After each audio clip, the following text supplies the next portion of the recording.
How you doing? I'm good. How are you? I'm good. How are you feeling in the suit?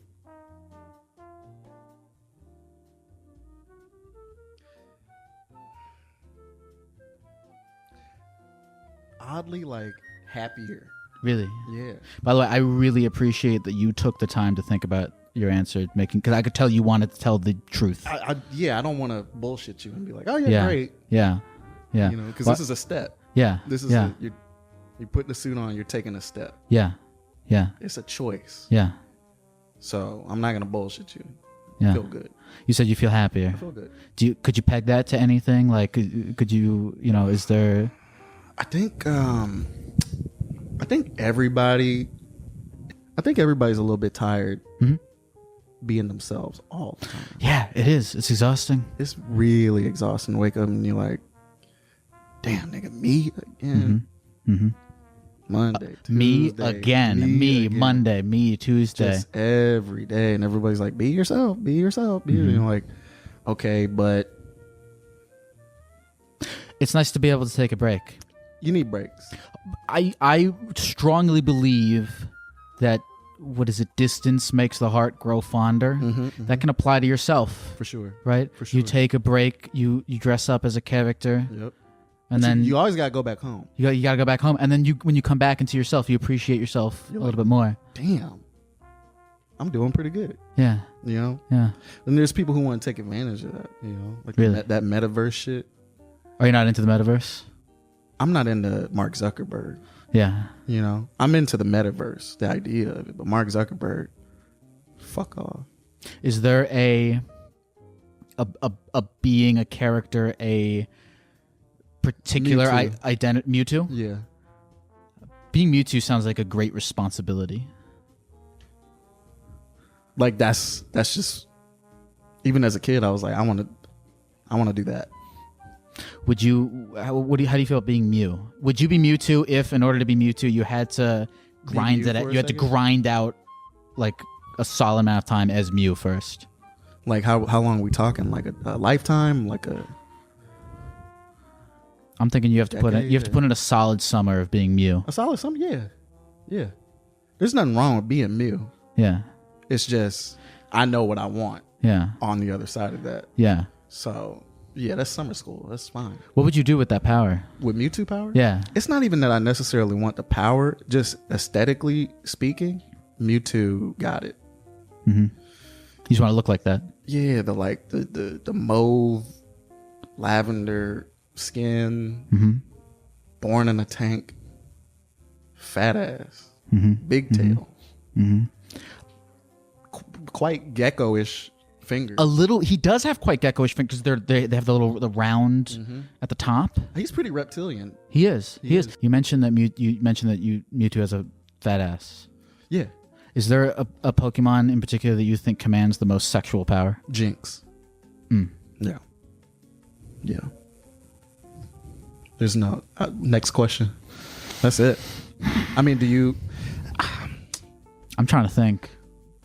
Let me back up. Yeah, because I just said that knee jerk. You can take your time. You can take some time. I'll think of my answer. Yeah, okay.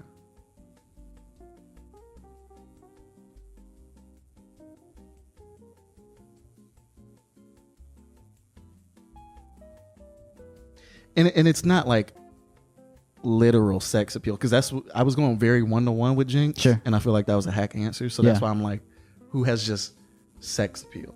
Sure. To anything. Sure. Just complete full package.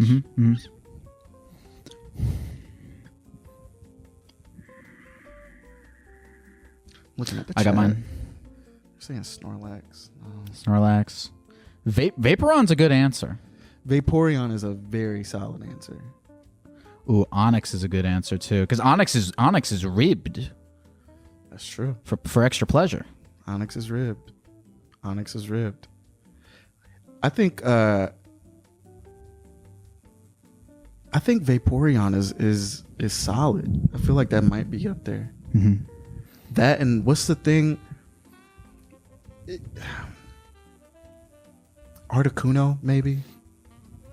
big blue, long flowing, very like right. Articuno Beautiful hair. Articuno has a Tilda Swinton kind of energy to it. Very like I could tell Articuno is like Australian actress level sexy. It's like a Uma Thurman sexy, but it's like you respect it. The royal blues and the long sparkle flowies. I'm trying to think of, there's this like, it's like a Hawaiian dancer Pokemon that it makes you fall asleep in Smash Bros. I don't know the name. Do you know what I'm talking about? Just chat know what I'm talking about. Oh, they're saying turn ZACK up. We good? Chat, how's the audio sound? How's that now? Is this good? Ooh, someone made up the good point that Diglett could be a like a dildo-esque. That's figure. true. That's pretty 1-to-1 though. People are mentioning Jigglypuff. I was thinking about Jigglypuff a lot. Jigglypuff, very thick. I don't know. Jigglypuff, as far as sex appeal, making people go to sleep, I'm gonna stay far away from that. Not today. Not today. That is not appeal. Fuck out of here, Jigglypuff. Yeah, definitely a problematic Pokemon. Problematic. Jigglypuff was not trying to buy NBC. Machoke also could see as problematic. I think you just need to go a step up and say Machamp. Machamp? Yeah. Machamp is the greater... Yeah. He's the bigger guy. And 4 arms. So... That's kind of hot, actually. 4 arms. Definitely hotter. I'm taking Machamp. You're taking Machamp? Machamp. That's your final answer? Articuno. Yeah, Machamp. You ever seen Baby Boy? No, what is that? It's a black film from the 90s starring Tyrese. Yeah. Snoop Dogg. Yeah. Ving Rhames. I'm forgetting a couple other names. But Ving Rhames in that movie gives me Machamp vibes. And just a real man. When did you first see this movie? Baby Boy? Yeah. Oh, in the 90s. In the 90s. Okay. Yeah, I mean they played it on BET like every day. So was his character sort of like part of like a sexual awakening for you?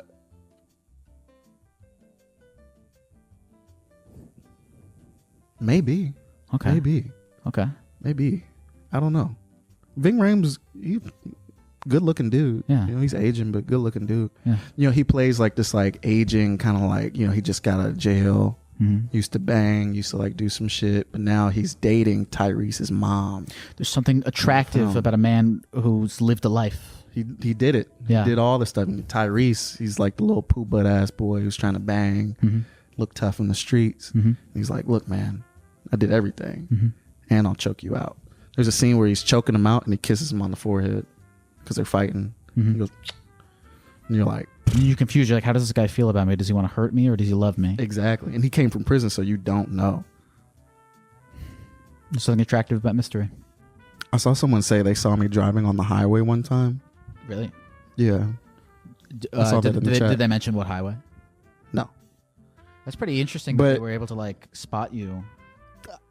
Whenever someone says something like that, I never think they're lying. Do you feel like a lot of people look like you? Yeah. Yeah. So it could have theoretically just been another guy who looks like you. Maybe. I don't know. I feel like anytime somebody see a light-skinned dude with a mustache, they're like, is that...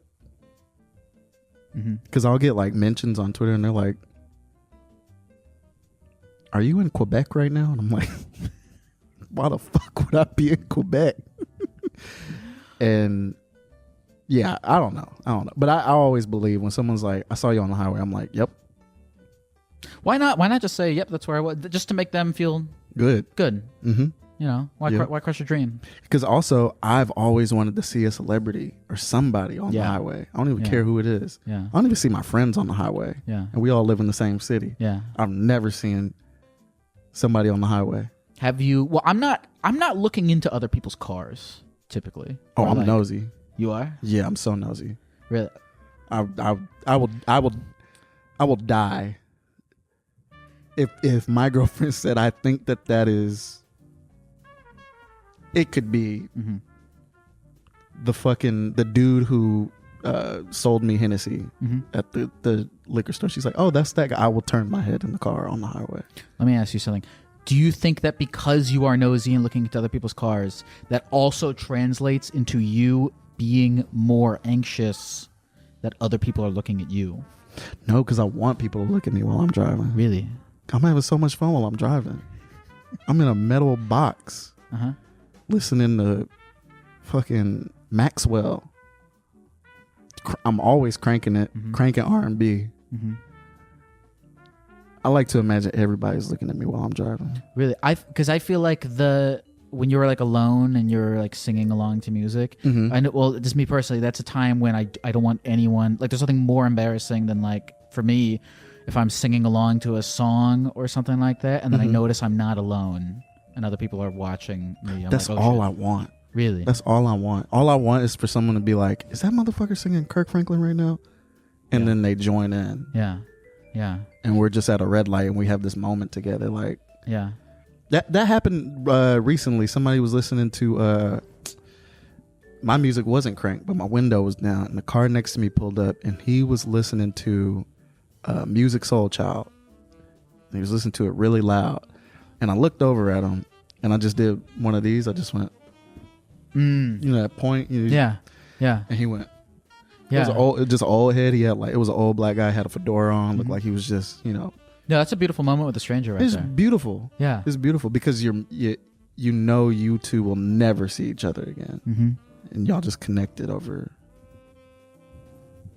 a couple notes of a song. Yeah. Did it make you feel, was there any type of like validation in there of like you felt like your music taste was being validated, your human experience was being validated? It's more like human experience. Yeah. You know? I think it's that. Yeah. Because like, we're all just in these cars. Yeah. Just. Isn't it crazy that, I mean, I know that it happens all the time with our car crashes, but most of the time we have like all these cars and they don't touch each other.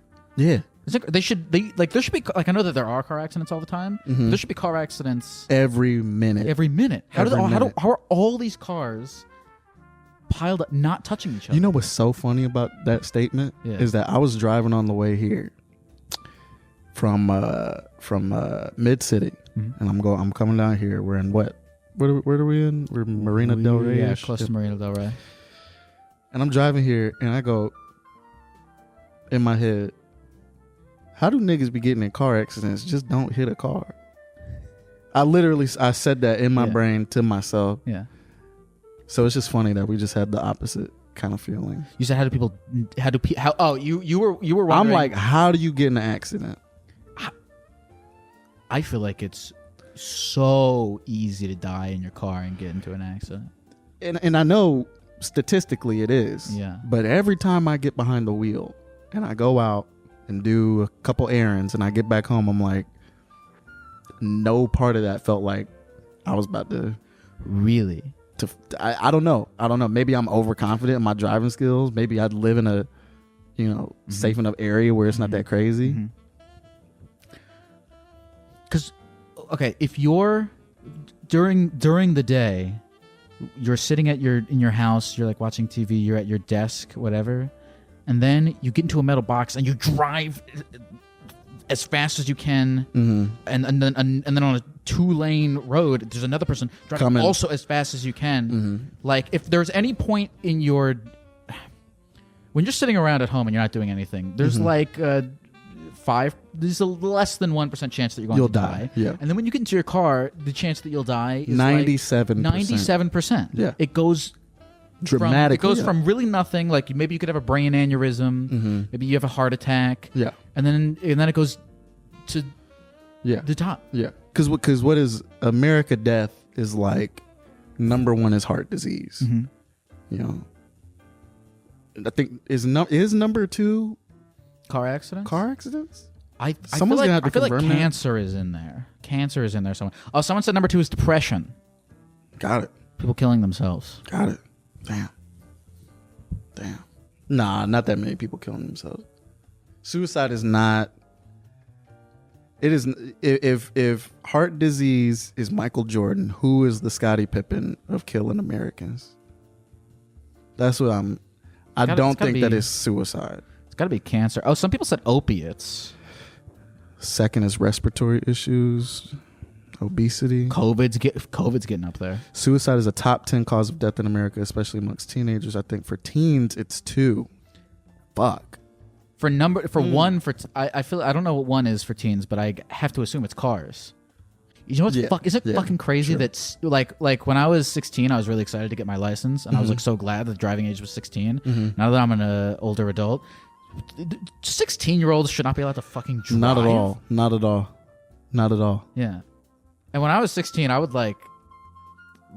You were fucking up. No. I would hit curves. I would get high and I would drive and shit. Like, I should not have been allowed to drive. I didn't start. See, I think that's why I'm such why I have such a infantile look or like perspective on driving. It's because I didn't start driving until way later. Really? Yeah. How old were you? Because we were poor. Even if I went and got my license, who car am I gonna drive? Like, it's a single mother household. She didn't have a car. You know what I'm saying? So I didn't start driving until like I would kind of drive in my mid-20s. Like, I would, if somebody like gave me their car, I'd be like, all right, I'll go get some groceries or something, or like DD for people, even though I don't have a license. But then like late 20s, I was like, all right, I'll go ahead and start driving now. Maybe that's why. And I've just been blown away because I'm 31 now. And every time I hop in the car, I'm like, this is so fun. Really? Every time. That's nice that you still have that, like... I feel like a 12-year-old. That's not because it's nice that you still have that excitement. Yeah. Because when I was 16, when I was 14 or 15, like right before I got my license, I wanted nothing more. I was, that like, I'll be happy when blank. That was my, I'll be happy when I can drive. When you can drive, yeah. And now I can drive, and the amount of happiness that I get from being able to drive is nothing. I don't think about it. It's just another. It's gone from being this thing. No bump of serotonin. No bump of serotonin. It's gone from this thing that has been like the ultimate goal of mine to then. This is another fucking part of my day. There's something to be said about that. I feel like everybody's always like, you gotta. If there's something you want to do in life, do it right now. You know what I mean? And I feel like it should be like, if there's something you want to do in life, do it right now, unless you're 16. That's a good caveat. Because first off, you're not gonna remember that well, and you're gonna waste all this like 16-year-old serotonin. Because it's like, of course, when you're 16, you're happy to drive. Yep. You're gonna be happy to skydive. You're gonna be happy to do whatever the thing is. Have you gone skydiving? No, I'm waiting. Because I want to do, what's the movie Bucket List? Yes. I want to do it when I'm old. And I'm just trusting that I won't die on my car before I can do it. But I'm trying to get that maximum serotonin out of whatever it is. Not just like, everybody just wants to press the button. Right. There's only so many wonderful life experiences available. You don't want to burn them all at once. Yeah. I feel that. Yeah. If I would even say if you're a virgin, keep waiting, bro. Fucking gets the curve. Yes. Of like not only the skill of your fucking and the people you're fucking and the things that you're able to do to each other's junk. The curve just spikes. It just goes up. It just goes up. It just goes up. It just goes. I was just in Colombia. Yeah. Met a 80-year-old documentarian who worked for National Geographic and PBS. I met him because we were sitting at a bar at our hotel. He fell out of his chair because his chair was on like some shaky sand, right? He falls out of his chair, and I'm like, this 80-year-old dude just fell out of his chair. He's dead. He's got to be dead. This motherfucker hops back up like Tyson in the 90s, dusts himself off, and he's like, oh, I'm good. I'm chilling. And I'm like, what's your story? He starts telling me about what he does, and he starts telling me about all his lovers. And he goes, you know, you're not going to believe me, but I'm the only man in this world who's made love on all 7 continents. Antarctica. Said he made love to a Chilean woman while he was doing a documentary in Antarctica for PBS. And he said his secret is maca. What is maca? Peruvian maca powder. It's a root from Peru that grows out there naturally. Oh God, this story doesn't end with he roofied all these people, does it? No. Okay. It's just what he takes every single day. Oh. He's been taking it since he was 22. And I was like, because I'm 31, my girl's 40. Mm-hmm. The sex just gets better. The so older maca you get. is like a, He said the best aphrodisiac. No, it's like for men and women, it just like it raises your sex drive, gives you more endurance, more energy just in your regular life. You know what I'm saying? Like, I gotta get a promo code for some maca, bro. here, dude. Get some maca right. Start taking it. It's not. You know what I was saying earlier. Like it's not like a button you push and tomorrow. It's not Viagra. Oh, so he's been playing the long maca. You play game. the long maca game. Yeah. You play the long game with that shit. Yeah. And he said he looked me in my eyes. 80-year-old white man, Pierre. He said the best sex I started having in my life didn't happen till I was in my 60s. Wow. And I said, fucking what? And he was like, I shit you not. He was like, the lovers get better. Because you about to die. Yeah. You are about to die. When you hit 60, the clock starts ticking. That's the shot clock. Yep. And he said, everybody's like in this club of like, we about to die, so we about to get it in. I want that. That would make sense that people are... Do you feel like people will then be more down for like sort of kinkier types of sex in the same way that everyone's like, I'll try heroin when I'm 80. I think kinkier, but I also think just like more connectedness with sex, you know, more just like.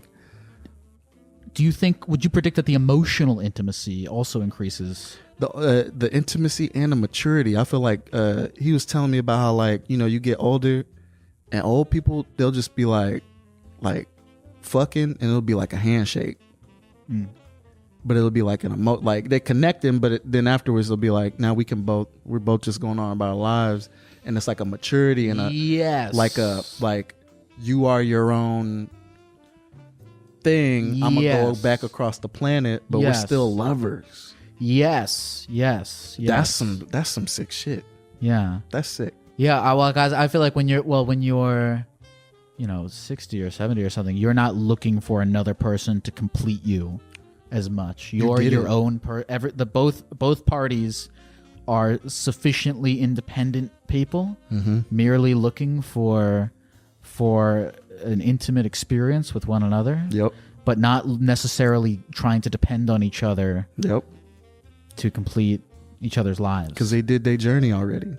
Damn. People be out here fucking like trying to put puzzle pieces back in their heart and shit. I feel like that. I mean, this is a common theme that I feel like a lot of people are called in with. Is like they feel like they've gotten too old to do X, Y, and Z. And then you always hear of a story of a guy being like, "Yeah, my life didn't pick up until I was 60, 70, 80, whatever it is." You watch that show Yellowstone? I keep hearing about it. That motherfucker didn't start writing until he was in his 50s. Yeah. Yeah, the guy who wrote that show. This the motherfucker who made Sicario. I don't know. Wasn't you watch Squid Game? Yeah. I don't know how old he was, but I know that he was like working on that shit for a decade. And then people are like, "Oh, if I'm not doing X by whatever, by 20, I'm gonna kill myself." Yeah, that's why the depression rate is so high. Kill yourself. What? Like that's a great segue into taking some calls. Hello, Jack.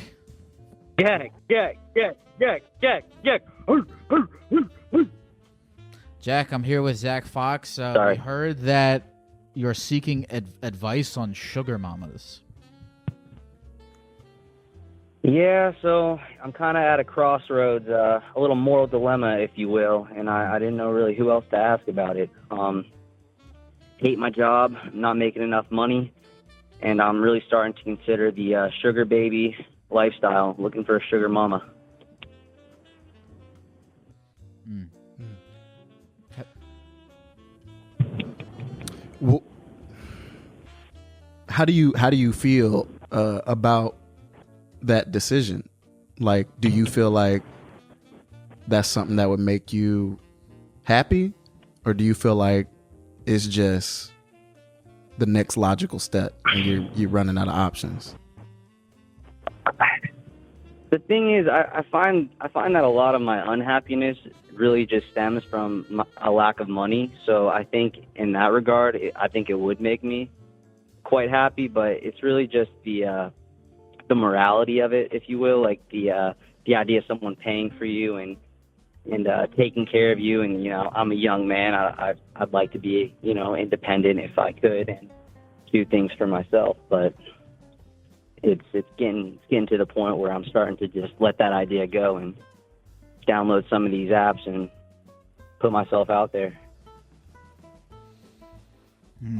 And now, would you consider a sugar daddy? Because I don't know what I feel like. Absolutely not. Absolutely not. Because I was gonna say, because I feel like it's a hard no. The market for a like the sugar mama to male sugar baby, I feel like it's probably a buyer's market. Yes. For the sugar mama. And so it might be a little bit more difficult to find a sugar mama than a sugar daddy, unless if how would you describe your build?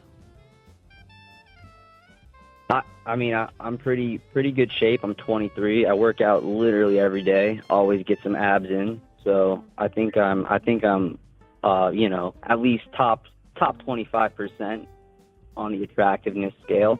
I think I have a decent personality, and I think I could talk one of them into it. I got a good sense for words. So I'm optimistic. There's a couple different apps. There's Seeking Arrangements, Cougar, a couple other ones I've been eyeing. I'm fully on board. Yeah, with you. You guys are on board. You don't think it's a weak move on my part? I mean, and I get what you were saying earlier about the independence and all of that stuff, but we're just in different times, man. We're in completely different times where those dynamics are out the fucking window. The only place in a few years, in a couple decades, the only place you're gonna see that kind of like patriarchal shame around not being the independent, strong breadwinner that your dad told you you're supposed to be. That's some Mad Men shit. It's just going out the window. And I think everybody has a right to enjoy being a sub and being as long as it's a contract, like it's a consent between two people. You should be able to say, yeah, like, okay, I'm this in the situation, or we're this, or whatever the levels is, as long as y'all are deciding. Right. So you going through these apps is it's the right way to do it. You're not trying to go find it, in the club or something. If you did, that'd be great, but you're trying to find it the place where it's at. So I don't see the problem. Yeah, I want somewhere where they're already looking, Right. And why do you feel? Is that a thing? You feel shame about a sort of like, you said you don't want to feel weak. Do you feel a shame about being like a sub type in a do you feel shame about being the non-dominant in a relationship? I mean, when you say non-dominant, I assume you're not referring to sexually, but yeah, I do feel a bit ashamed of like a woman paying for all my expenses and not really providing anything to her financially. That's just it's just foreign to me, if that makes sense. But yeah, I guess I do feel a bit ashamed about it. Where is that what your dynamic was with your mom and dad? Like, was your dad like kind of like role model, like taking care of the whole thing, like taking care of business kind of guy? So you're looking at him like, I'm supposed to do that? Like, what is that weakness feeling? Not really. My dad's more of a mom than a dad. He's not really that way at all. But it's just something that, you know, I just see in society, and I respect, you know, when a man is providing for his wife or for his kids and stuff. Yeah. And I do want to have kids, and I don't want them to see me as a weak man. Yeah. Yeah. Okay, so if being a sugar baby, if you were to take that off the table, what sort of path would you like to take to start making more money? Are you trying to go back to school? Is there a job in particular that you would like to have? I've always wanted to start my own business, but as I get older and I just have less time, I've struggled to get the money and the time to really focus on that. And so I kind of have always had this entrepreneurial spirit, and I don't really want to give up on that, but at the same time, I deliver pizzas right now, and I still live with my mom, and I'm 23. So it's like, it's starting to get, you know, time is of the essence here. I'm starting to feel the pressure. And I want to stop you right there, man, because it's literally what we were just talking about, that everybody has these clocks, and then they have these norms. You know what I'm saying? And then the norms are battling against your clock, and you're like trying to figure out what you need to do. Ain't nothing wrong with you delivering pizzas and living with your moms right now. Deliver the fuck out of them pizzas right now. Yes, deliver the shit out of those pizzas right now, and do it to the best of your capability, and meet people and gain stories that you'll probably never ever get again. And because delivering pizzas, you meet more people than a fucking, I'm sure, like a Uber driver, you know what I'm saying? And then at the same time, if you want to be a sugar, you're 23.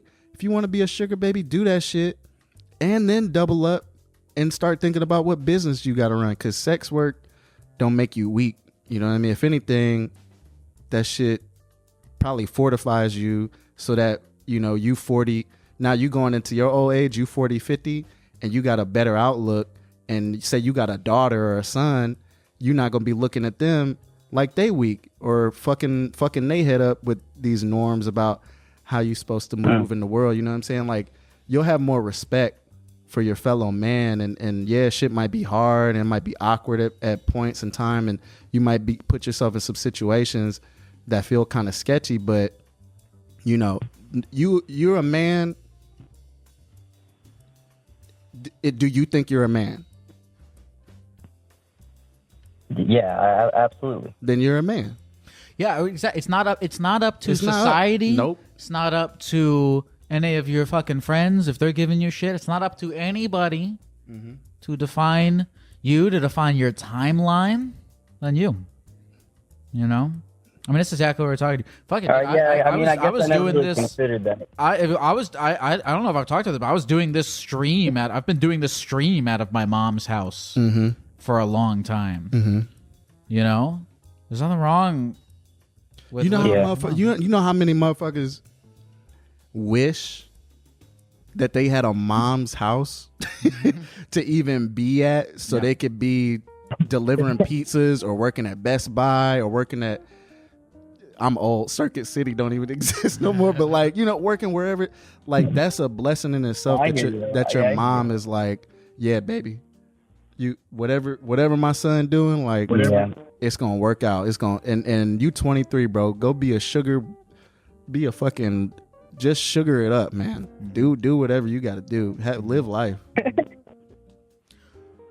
But before, all right, yeah, I never really considered that, you know. Yeah. What's your name again? Jack. Jack, before we go, I want, what is like the number one goal? You said you want to start a business. There's like a business in particular that you have your eyes set on? I'm curious. The only thing I'm really passionate about, and you could probably relate to this, is kind of helping people. Like, I love to give advice. I don't want to go to school for 8 years to be a therapist, but I love helping people. So I'm trying to kind of mesh that with the business, but there's nothing really that I've kind of settled on or came to. If you want to help people, it's going to come through in whatever you end up doing. I'll say that, because when I was 19, 20, 21 or whatever, I ain't know that I wanted to do what I was doing right now. All I knew though was that I wanted to make people feel good. I wanted to make people laugh. You know what I'm saying? And the seed of that idea is more important to take with you than sitting there and wondering, do I need to go to school? Do I need to do this? Da da da. You can just follow that desire and hope that it manifests into some shit that's gonna be fun for you to do. And if it don't, switch that shit up.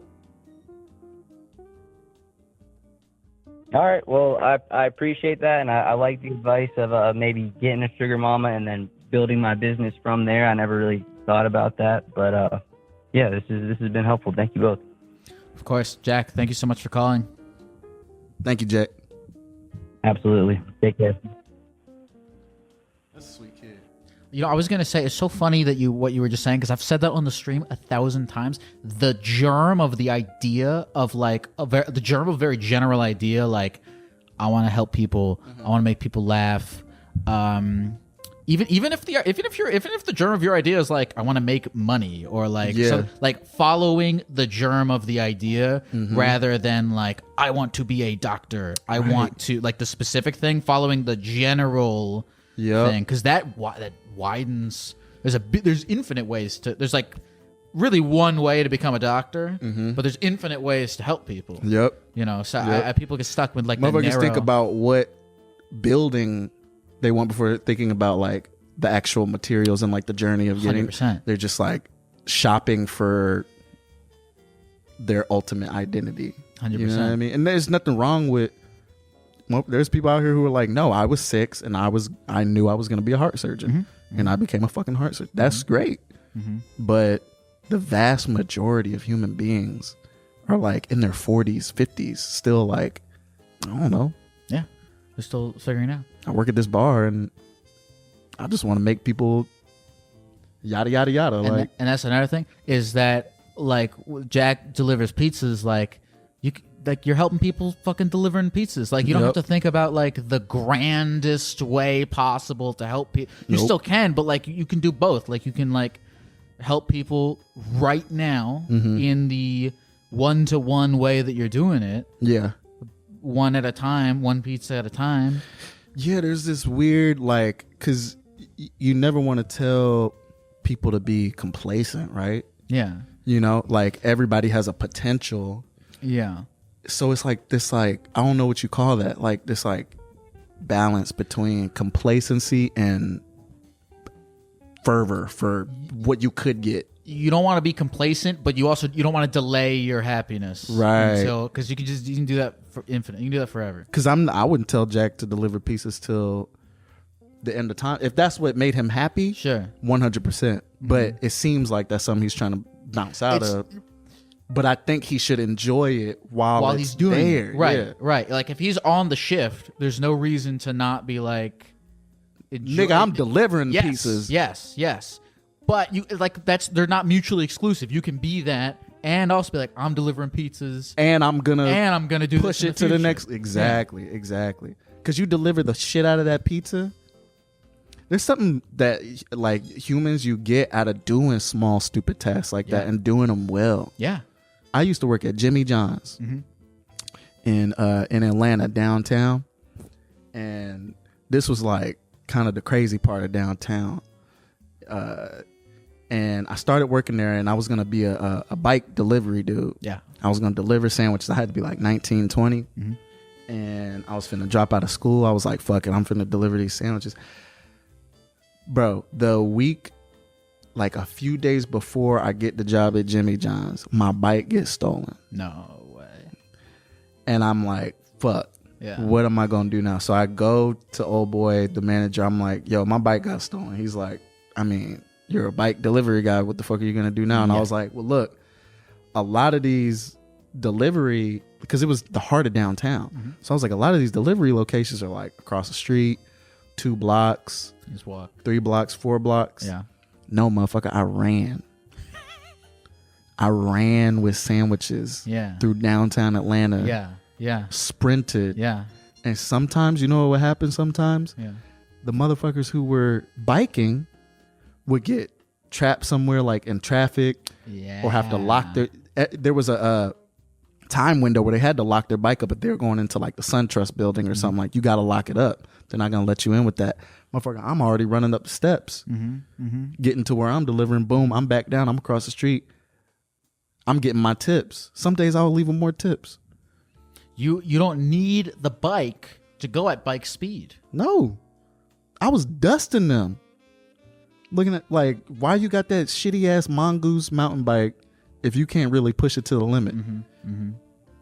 I love that though, cause you weren't like sitting and crying about it. You were like, I'm gonna run. Fuck this shit. Fuck the shit, run. And it's a funny ass story.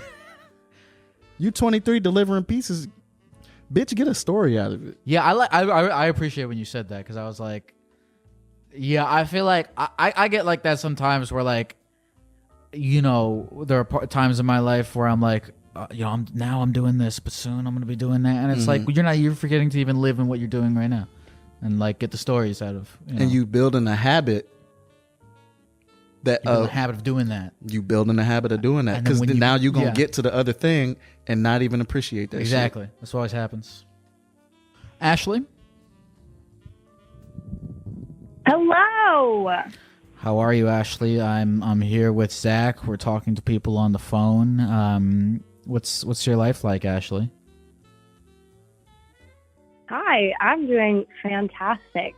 Actually, I'm very excited. You're very hard to get a hold of. Yesterday I called you 177 times, but today I called once. So here we are. Hell yeah. Hell yeah. Happy to have you on, Ashley. Is there anything in particular that you'd like to talk about? Pegging. Off the bat, what's your level of experience with this topic? Minimal, but like I could rock. Okay. I could rock with a conversation. Okay. Wait, are you asking me? Or are you asking Zach? I now ask you. Okay, so I don't have any experience pegging actually, but it's something that I really, really want to do, but I can't find somebody who would be okay with it, and that's my problem. I want to talk about like why people can't just normalize pegging, why there's such a big stigma around it. I'm a little surprised guys like that you can't fingers find in their someone, butts. They like their ass. Where you live, Ashley? Savannah, Georgia. You from Savannah, Georgia? Well, let me tell you something. I'm from Savannah, Georgia. I was in Atlanta the other day. I'm also from Atlanta, Georgia. Yeah, I heard about your Jimmy John's experience. When I think you just need to get up out of Savannah. I think that's all you need to do. Yeah. I think as soon as you start hanging out in Atlanta, you're gonna find some freaky motherfuckers that's gone off them perks who are like, baby girl. That is so weird that you say that. Did I say what? Which Why part? is everyone there on perks? Oh, in Atlanta? Yeah.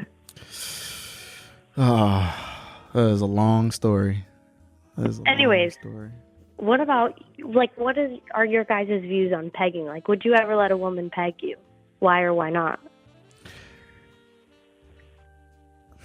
Here's my thing about pegging and butt stuff. Just for me as a man, and I've spoken about this before. I don't have the like, oh, I don't want you to do that because I'm this, I'm that, blah, blah, blah. Like, sure. Once a man and a woman are together, everything's on the table. Sure. But for me, I'm just never 100% sure that my butthole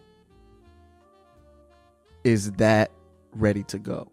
Yeah. I'm never 100% sure. And I'll That's say what this. lube's for. I'll say this. It'll like I'll take full showers. I'll do the whole thing. Spread cheeks. Let water get in there. Like I wash. I wash. But even when I get out, the moment I get out, I feel like my ass is dirty. Yes. And as much as I want to be Really? like, hey, yeah, as much as I want to be like, hey, baby, let's do the pegging thing tonight. As soon as it starts, I would be like, I'm finna dookie. Like, there's definitely dookie. There's dookie. There's got to be dookie on it. There's definitely. And I'll say my girl loved me. I know if there was some dookie, she wouldn't care. But that's just something. I got to do the work.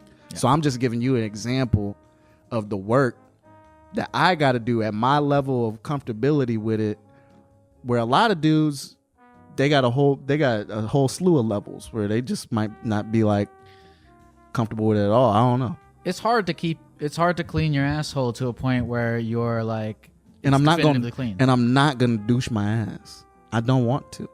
Really?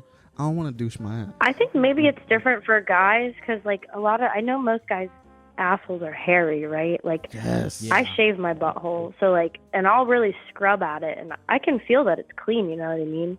Yeah, no, I'll be scrubbing at it, feeling it's clean, but like, you got hairy ass. You got hairy ass, Law? I have an extremely hairy ass. So like, I have a very hairy body. I mean, like my belly is already pretty, and this is like my asshole is like 4 times this. And that's what I'm saying. So you expecting the motherfucker like Lyle to not only get over his belly hairs and armpit, but not only that, to get over your whole idea of being of like manliness and be like, yes, I'm okay with booty stuff. Sure. And twerking my booty up in the air and getting ate up and blown out and all of that stuff by my girl. Yeah. You asking somebody to get over that and then also get over their body hair and all these different levels. It's a lot of different levels of shit that like men got to go through to get comfortable with that. So what I suggest is like, it's a lot of freaky motherfuckers in Atlanta that have already done that work within themselves and they ready to just get it in. Yeah. How important is it to you? Because you say that you want it to be normalized and that like, are you trying to like be a guy's first, or are you like looking for someone who's experienced in being pegged? Because I also feel like even if it's not like in person at one of these dungeons or anything like that, it's like there's all these websites that you can go to where like they specialize in this kind of thing. Well, I think we kind of, I don't know, because I feel like it could be somebody's first or somebody who is experienced. It doesn't really matter to me. Ashley said, I don't give a fuck. If I could take their butthole virginity, that would be cool. Fuck. I'm looking for a free agent. Free that ass. Free that ass. Ashley said, give it to me. I don't care if you... You know, personally, I thought about it. I couldn't... If and everything you described of like, it's so hard and impossible to clean my ass and to shave it and all like to prepare. Right. Even if I could properly prepare my ass for butt stuff, I don't think I could. I think the most I would reasonably do is have somebody to lick it.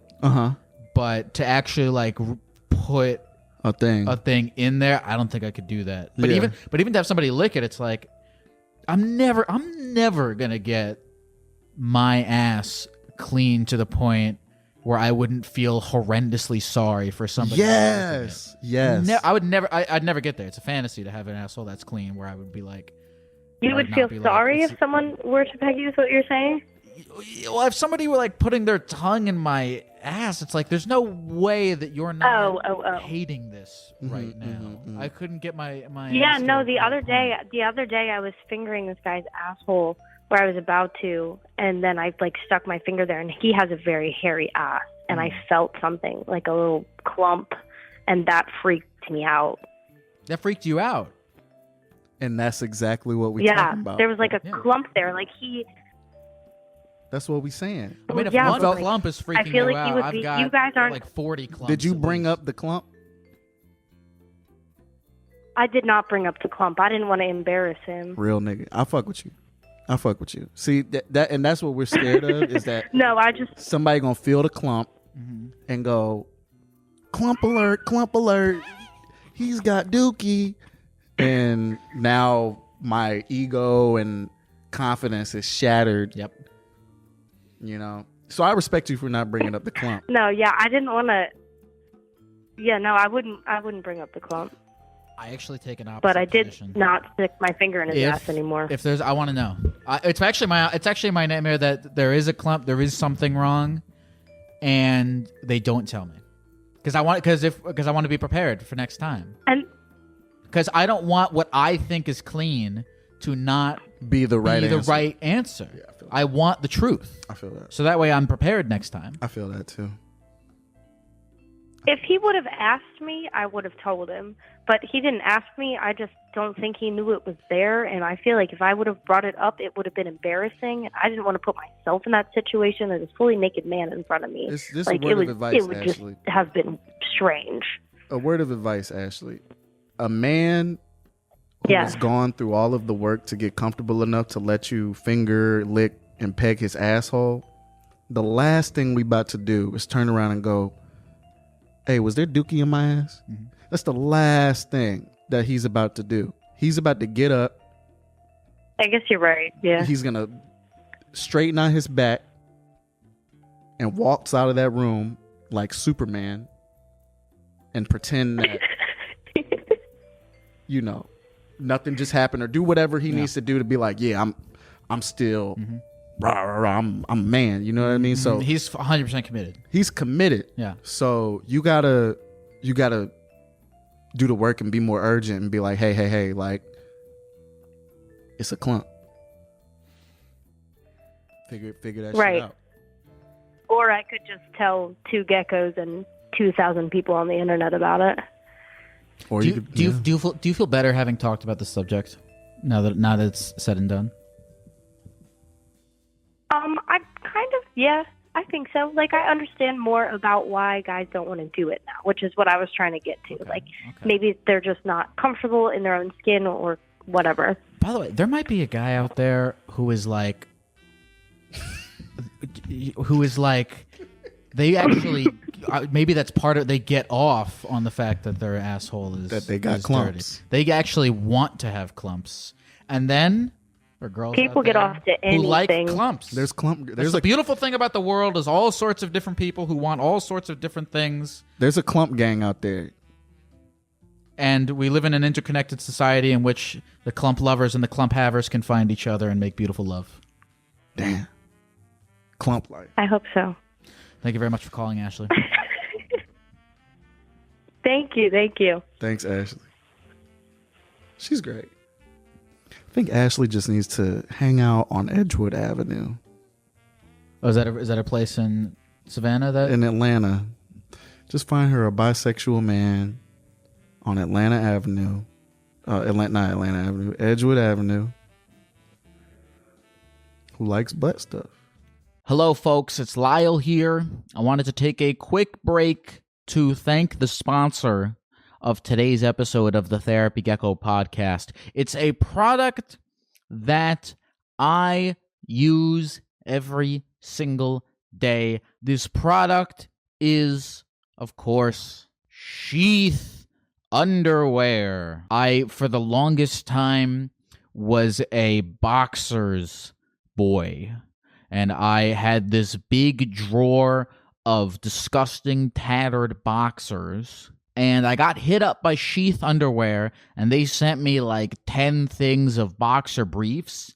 And oh my God, I had no idea that Sheath boxer briefs were missing from my life. I'm holding it right now, but I'm also wearing a pair. Let me see if I can do this without getting banned. I'm wearing them right now as well. They are a great product. They have a little pouch for you to put your balls into. It is extremely comfortable, and I'll tell you one thing. I've said it before. I'll say it again. It makes your penis look bigger. It does. They didn't tell me to say that. Okay, that's a discovery that I made on my own. It makes your entire package look bigger. It does wonders for your ass as well. I never knew that I had a nice ass until I first put on sheath underwear.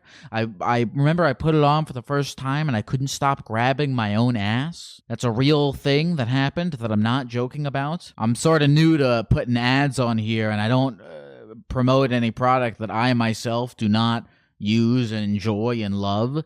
And I use and enjoy and love sheath underwear every day. So fellas, listen up. Go to sheathunderwear.com. Use the promo code GECKO for 20% off. SHEATH underwear.com. Use the promo code GECKO for 20% off to support the show, support your balls. Sheathunderwear.com. Promo code GECKO. Do your private parts a favor and burn those boxers forever by switching to sheath. Okay, we did it. We did an ad read. Enough about me. Enough about sheath underwear. Let's get back to the calls. Hello, Evelyn. Hey, Jack. How are you, Evelyn? Yeah. I'm here with Zach Fox. We're geckos. We talk to people on the phone. How are you? What did you say? Can you say that again? I said I'm doing okay. I'm doing better than I thought I would. How did you think you were doing? Well, I just moved into a new apartment for college, and it's in Utah, so that's kind of meh. But I feel like I got good roommates, and the area is nice. I was living at my dad's parents' house before, and that was not fun. So it's good to be on my own. Evelyn, it says here that you're looking for some form of relationship advice. Yeah. So basically, I met this guy on Tinder, which is a questionable app to meet people. But so I met this guy, and we started talking, and we were probably talking for like a month and a half, 2 months, and things were going super, super well. But he actually signed in to join the Navy, and he was supposed to leave for training in the middle of February, but then they made him leave in early December. And so the dilemma is that we never really had the like official relationship talk, you know. We never like set boundaries or what we were. And so I did ask him before he left, like, if he wanted to stay in touch, because at this point, the like training school that he's in boot camp, and we can only talk through letters, which is like the most intense form of long distance. So do they not let you have like a phone or anything when you're in the Navy? I think after the first 10 weeks, once he like moves to the next school, he can have a phone. So everyone's saying it's like a red flag to date someone in the Navy. I did not know he was like involved with that stuff until we had started talking. And he's not like the stereotypical kind of guy. Like if you saw him on the street or talked to him, you'd never guess that he like chose that as his career.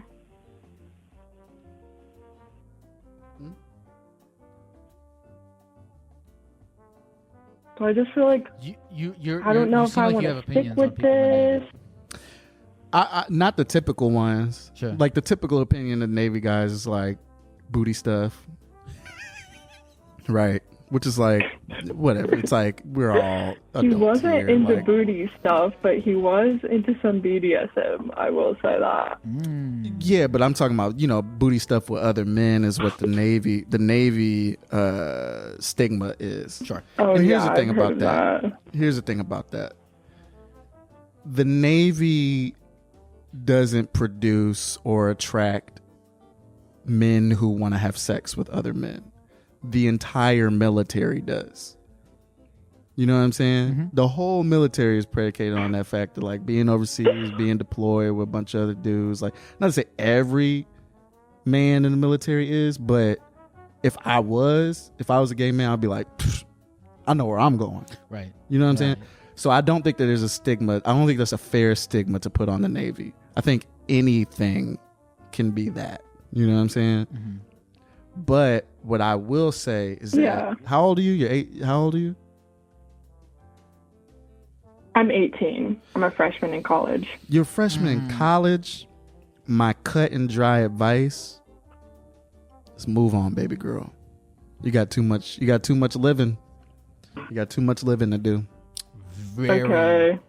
Very strong. So should I just stay in touch with him, but like not be serious about it? Stay in touch. You know, he going to the Navy. He gonna become 3 different men while he's out there. Learn about himself. You know what I'm saying? Like he's gonna be in a whole different world. You know, a world of dynamics that you could only imagine. So how are y'all even gonna relate through letters? You know what I'm saying? Like he's in a completely different universe than you, and you're trying to talk to him about school, and he's trying to talk to you about guns, the guns and the deck and the fucking starboard and shit. And you're like, not even gonna recognize half the words he's saying in these letters. Yeah, you're gonna be like, I guess that's cool. Like, you're gonna lose interest faster than I put on this Gecko suit. And it's like, did you move out of state to go to college, or are you going to college like where you kind of already like know a bunch of people? Yeah, I'm originally from Washington State, and so I'm going to school in Utah, but I met him here in Utah. Okay, well, if your first red flag is that he's from Utah. That's where you should have just... Yeah, that is very true. You should have... Now, and I'm letting you off the hook because you're 18 and you're learning about life, and you're supposed to get out there and make mistakes. And it's trial by fire. I'm 31. Just write off Utah, okay? Okay. Also, I wanted to circle back to what Zach was saying about Mark Zuckerberg earlier. I have this theory about him. So recently he's been creating the metaverse and he's low-key taking control of all virtual reality is what I feel like he's doing. So I had this theory, like, what if, and it kind of ties into like the simulation theory, but like, what if we're just living in Mark Zuckerberg's metaverse right now? I feel like some evidence is that Mark Zuckerberg has a wife, and she's actually kind of pretty. Like, she's pretty attractive. So I would say, like, he could have just made a wife and family for himself, because there's no way he's ever touched a woman, like a real woman, before. What are your guys' thoughts on that? I mean, look, if you have enough money, like, I don't think it's, I think. Now, here's the question is, does Mark Zuckerberg's wife love him for who he is? Would Mark Zuckerberg's wife love Mark Zuckerberg were he not the Mark Zuckerberg? Would she take a bullet for him? Type shit. That's what you're saying. Like, does she really? Think she would. I don't think she would. I don't think she would take a bullet. I don't know if she truly loves him, but I know she's just in it for the money. Confident that she wouldn't take a. She doesn't love him that much. She could love him, but I think that she loves that she has attached herself to something in life where she will never have to think about anything. A utility, a lease, any sort of paperwork ever again. There is, though, it's not a completely scot-free life, because you do get memed on heavily for dating Mark Zuckerberg. Sure, but what the fuck is a meme when you live in a infinite money. wealth that you couldn't spend if you lived 2,000 times. Yeah. I think. But I wonder you what can her Photoshop social me life is like. with dicks 'cause coming from every direction. But as long as you're billions of dollars, why do you even? Why are you even on the internet? It's a fair trade, right? Oh man, she doesn't see those memes. No, she doesn't. She doesn't. No way she uses the internet. And knowing Mark, he's a fucking robot. He lets her have all types of sexy Dominican 6-pack ab. Oh, you think so? She can have sex with whomever. You think that's the deal? I think that's the deal. They have kids though. Yeah, they have I'm kids. pretty sure they have like 2 or 3 kids. Damn. Really wonder what those kids are. Where did those kids come from? They're gonna be. They're probably just robots. Like there's no way they're real. I could see one of his. You know how in these dynasties, there's always there's a black sheep that goes like my family. One of the Trumps did that. One of Mark Zuckerberg's kids, I believe, will at some point come out and be like, this man is my father. I will confirm for sure he is a robot. I could see one of his kids coming out like that. Yeah. Yeah. As far as the metaverse stuff, I don't know anymore. I've been thinking about it. I think whether or not I like it is one thing, but it seems inevitable that yes, we are all going to live in the metaverse. We already all live online. Everyone watching this right now everyone in this chat lives online. They're already interacting with each other. We're already there. We're really already there. It's just getting us. It's just when are they gonna put the headsets on, like in the SpongeBob movie when Blankton has the bucket hat thing? That's where we're going. But we're already there. We're already in the metaverse. And once everyone else is there and you decide not to be, you will be so alienated, and your life will be such a lonely hell that you'll wake up every day in pain from not making the decision to go to the metaverse. That's how rough they're going to make it, I think. If this thing is real, like if they're serious about it, they're doing billions of dollars of analytical research into our psychology every day. Yep. Collecting data. They know exactly what could that could break me down to my most lowest common denominator, sadness. They know it about you, everybody in the chat, you, Ashley. So what's the next step? They could just do whatever. I don't use Facebook. Was that comforting for you to hear, Evelyn?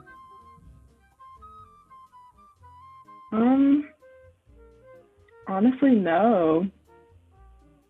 Kind of made me feel a little bit down. Damn. Well, thank you so much for calling, Evelyn. How about you guys? How do you feel about that? Again, I'm of the opinion it's like how I feel. Oh yeah, how I feel doesn't matter because it's an inevitability. We're all going. As I said, we all already live in the internet. I mean, I'm on Instagram and stupid Discord and TikTok. I'm already living in the internet. It's just a matter of when they're going to tape it to my head. Yeah, which is inevitable. Yeah. Evelyn, any final thoughts, feelings, sentiments, comments, concerns?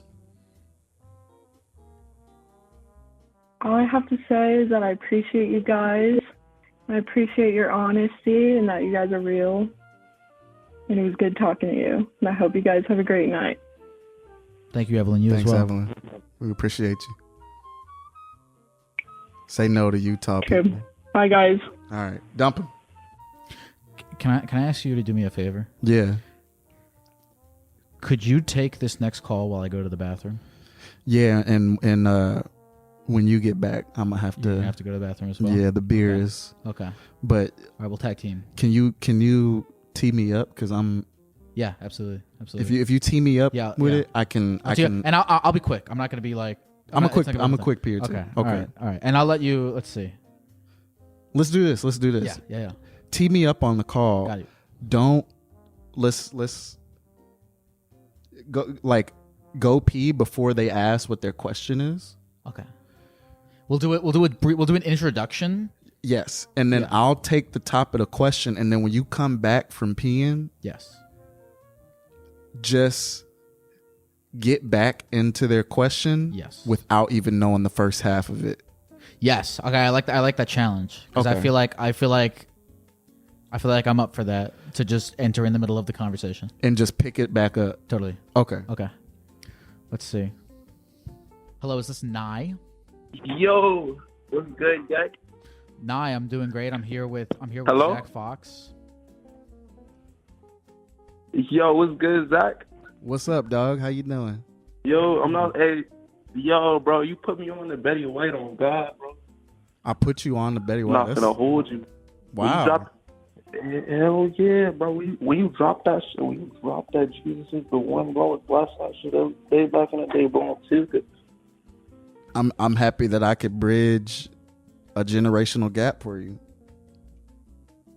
Hell yeah, but R.I.P. Yeah, R.I.P. that man.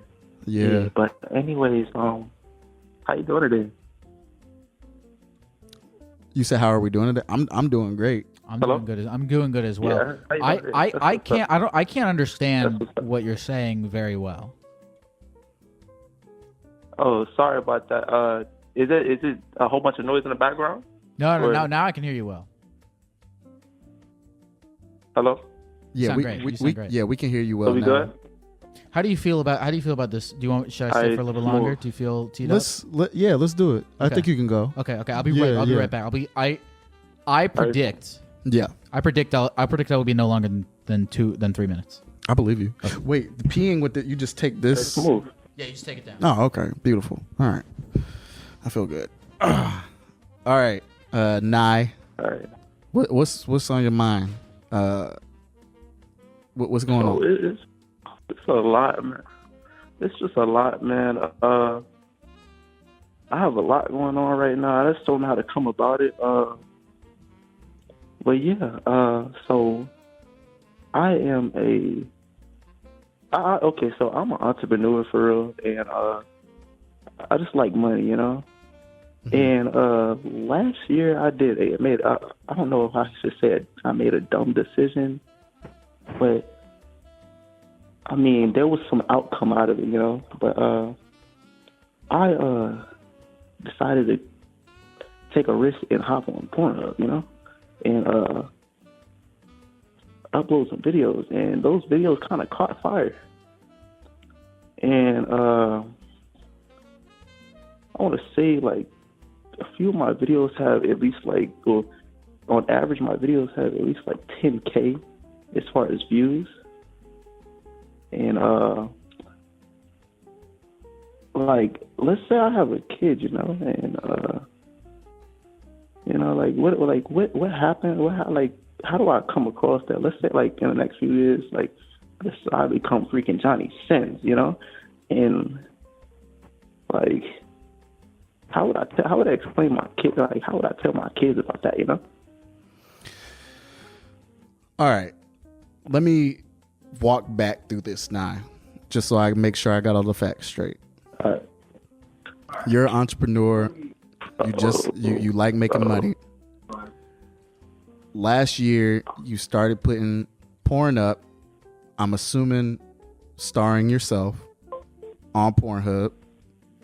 Yes. And Yes. and your dilemma and your question is how you would relay that to your children. So I'm assuming that your face is in these videos.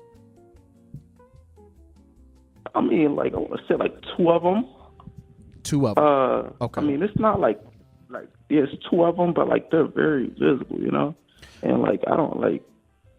Okay. Like you know those videos on YouTube, or like there's been videos on YouTube that I've seen, like of kids like getting bullied for that, and like going to school. Oh, your mom's an OnlyFans star, you know. Are you doing these know what I'm videos? saying? I just have a couple. Are you doing these videos with one like dedicated co-star, or is it like other like it's so as of right now, it's one dedicated co-star, and like we're getting like, I mean, I wouldn't say like it's like stable income off of it, but it's all right. It's something. It could be a little bit more better, you know. But and like I know I can like I got a sense of how fast things can catch fire, you know. After like I'm not trying to promote myself at all, but like I do TikTok every so often, and like a few months ago, like one of my videos ended up hitting 1 mil. Then like I don't want that to happen, and like you know. Real quick, how do you feel? You know what I'm saying? Like, that's scary. That was a scary moment for me, you know? And tell me more about why it was a scary moment for you. Because, like, I've never had nothing like that happen to me, you know? And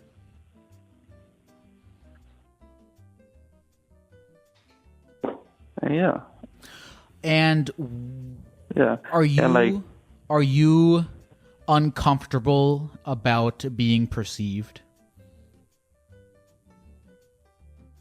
Like, if you can say that, like, but like within that, like, I don't know, man. I don't know. And tell me. Okay, so you said you're with a dedicated co-star, right? Yes, sir. And what is your relationship to them? Is this a romantic relationship? Is it a friendship? Yes, it's a very romantic relationship, but like I don't like could I see this as being a long-term thing? Mm-hmm. You know, as far as like me continuously doing that, like uploading videos and doing all this stuff. So all these concerns that you have about how your kids might feel, about how you might be perceived, the general concerns that I feel like a lot of people who do this kind of work feel. Have you talked them through with your co-star? And if you have, what are their feelings on that? She's all for it. Oh, she's all for it. Like, she's all for it. And like, I just don't know how to feel about that, because, you know, I do it out of love, you know, and yeah, like, because like it's something like I didn't. It wasn't originally my idea, but. So then let me ask you another question. You say that you do have a romantic relationship with this person, with your co-star. Do you feel like producing this content together has it brought an extra layer of intimacy to your relationship, or do you feel it has been detrimental to that intimacy? Oh, yeah. That extra layer has been brought, like, definitely. Like, I'm doing stuff I thought I'd never do, you know? Like, I've never put a toe in my mouth until now. Like, you know? It sounds like this dynamic is a win for you and your partner right now. You think so? That's what it seems like to me. And I'd be remiss, I'd be lying to you if I told you that your fears and your anxieties aren't warranted. Not from a standpoint of, and let me clarify, because not from a standpoint of what other people are going to think about you, but because if that is a fear that you have with what the internet is and how it exists today, things happen when you have that. You know what I'm saying? If that's something you're afraid of, then maybe reconsider. But if it's not, if it's something that you could be like, look at me, so post me. Yeah. So if it's something that you would own and be like, yes, this is something that I am not ashamed of at all, then guess what? There's no fear to be had, and you can just run off. But I would say that I could search through thousands of pages on Pornhub and never once see anyone that I know. You know what I'm saying? Or you know what I mean? Like, I think you're in the clear. Like I'm just because you know how like Facebook kind of works, like or like not like Instagram. Sometimes you're around somebody, then it pulls up and you're recommended. You know? Yeah. Also, your Yeah, kids. like that'd be some crazy mess if something like that happened. You know? Your kids are gonna grow up. I believe. I feel like the trajectory of society is getting more understanding and progressive. Yeah. I feel like your kids. Well, I don't know. I feel like middle schoolers will eternally be horrible, unthinking, unempathetic people. Yeah. But I feel like society as a whole is getting more progressive, more accepting. By the way, I was thinking about this. If you know how everyone's like, oh, what if it was your mom or your sister? If my mom told me today that she wanted to start doing porn, go ahead. Whatever makes you happy. I don't give a shit. Go. But okay, but what if your mom did porn back in the day? Sure. When she was Nye's age or in her mid-20s. If your mom or your dad did that and someone brought it to you in a way to stab or roast at like you, degrade you or something, to degrade you, how would you then feel about that? I can if I'm 13, I can understand not having the emotional skill set to own it. Right. Now, if I would own it, I'd be like, yeah, you know, I mean, yeah, my mom's a human being. She has other facets of her life than just being my mom. Right. You know, but at 13, would I have the emotional maturity to really understand that? Probably not. So I understand that, but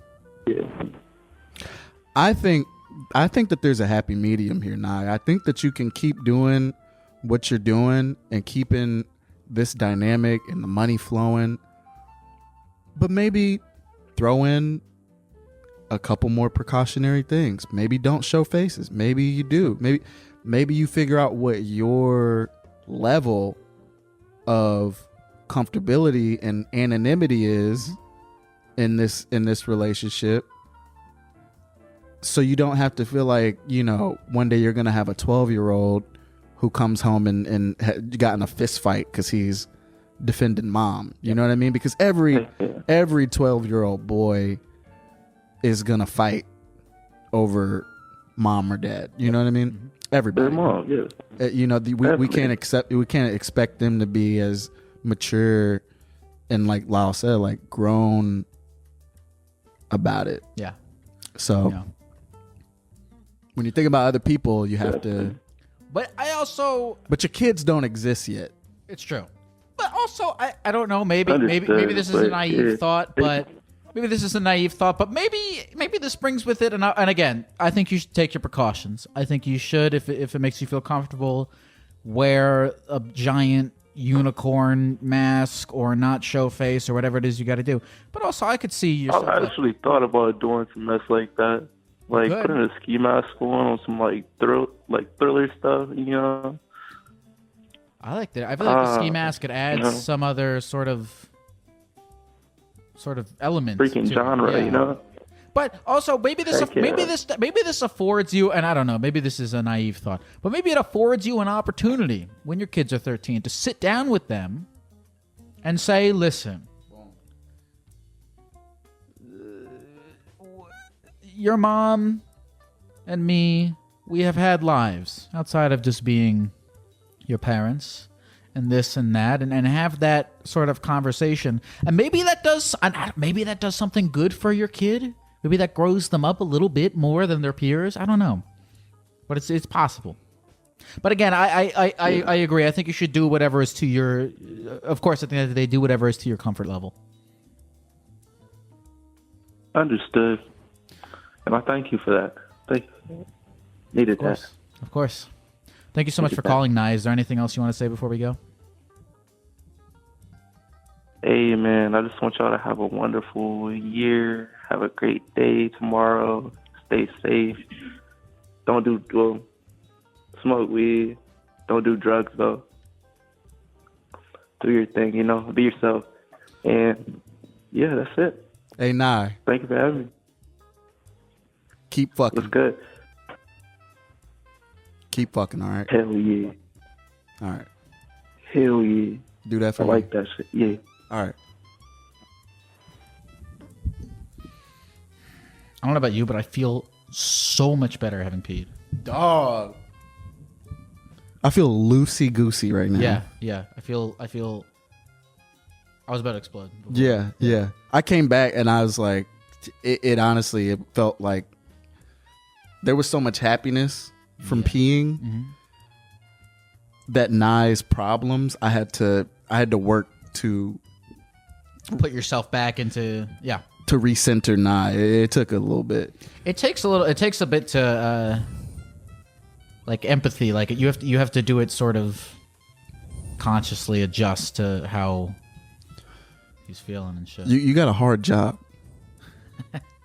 I don't think about the fact that people are listening, that people can, like, when I talk I don't think about the fact that there's like however many thousand people listening, because if I really truly internalize that, I'd be paralyzed. Yeah. Right? I'd be like, or I'd just go crazy, or I'd be like too afraid to say anything. Right, because it's vast. I don't think the human brain can even has the capacity to do that, though. It's not supposed to do that. It's not. There's like I say this all. The experience of Twitch streaming, of like parasocially interacting with a chat, like it goes against every law God put in place to keep us apes. Yes. It's not. He failed. Yes. Miserably to keep whatever virus we are contained. We're not even supposed to be on like fucking subway platforms. Let alone the internet. Let alone the internet. I like thinking about that though, because then if the internet is making you like depressed or anxious, it's like yeah, of course it is. That's literally what it's supposed to do. Yeah, it's like, you know, it's the experience of Twitch streaming is not anything remotely that people should be. It blows me away every day. Every day. I never get over any of this. I'm always like, wow. That's what's fun about like calls. Though, is that like it's like that the experience of like having a conversation with a person like we're doing right now, or like we do with the calls, is more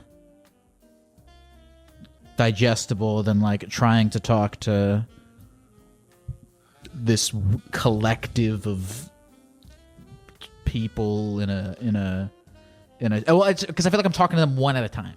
Right. That's how I feel like because I try not to look at the chat when I'm talking on the phone. So it feels like I'm talking to chat, but just one at a time. The way that human beings supposed to talk to each other. Yeah. It keeps you sane. You want to see what's in the queue? Let's do it. Hello? Hi, is this Dev? Yes, this is Dev. Dev, how are you doing? I'm here with Zach. Am I on the call? You're on the call. You're on the show. How do you feel? Yo, holy shit, that's so cool. What's up? Can you hear me fine? Hopefully that don't sound weird. Yeah, we can hear you great. Cool, awesome. Okay, so I wanted to know, what do y'all do whenever y'all are like stressed or in like just a weird situation and you gotta like put your head back into focus? Because man, I get anxious all the time. I'm just like, I don't know what to do. I ended up in the ER the other day and they're like, yeah man, you're just having a panic attack, go home. I'm like, all right, that'll be a fat bill. What do you typically do when you're anxious? Do you have a thing? I wish I could I wish I could say that I did. There's a multitude of things that I can try, but nothing really works besides just sitting and trying to breathe and just work through it. You know what I mean? Because I get anxious as fuck. Like, social anxiety. Like, I picked the worst possible career. Stand up? To have anxiety with. Just performing, period. Yeah, sure. It's nerve wracking. Yeah, absolutely. It can kill you. It can send you to early grave. Yeah. But I don't know, man. I think you just gotta be like hella in tune with when it's about to happen, and have your own personal, whatever your language is, to deal with that shit. Some people are like, they gotta be on Xanax, or they gotta be on something that levels them out. I have ADHD. Yeah.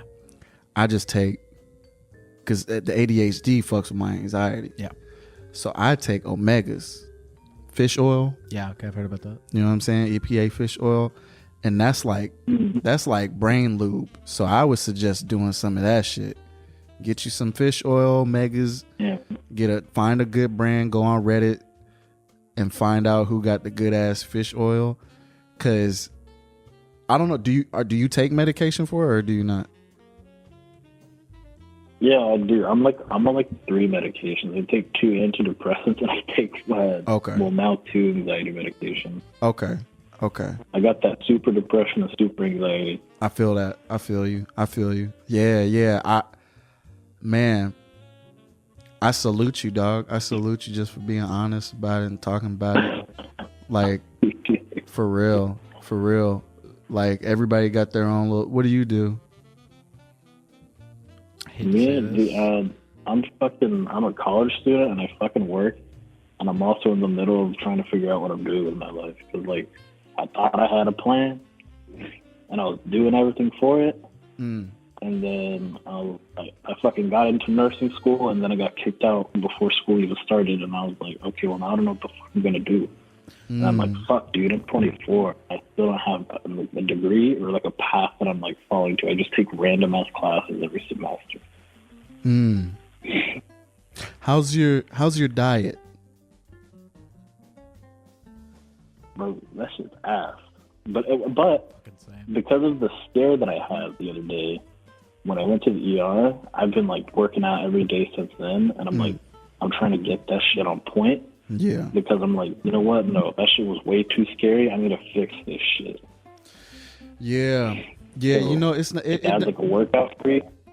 Yeah, it definitely is. It's not a complete fix, but definitely exercise and eating right. When I say eating right, you already know what I'm saying. Like, bitch, I ate them Taco Bell wings the other day, and I'm telling you, man, it was awful. But also, your body, like, eventually is gonna start punishing you for that. You know, what's that?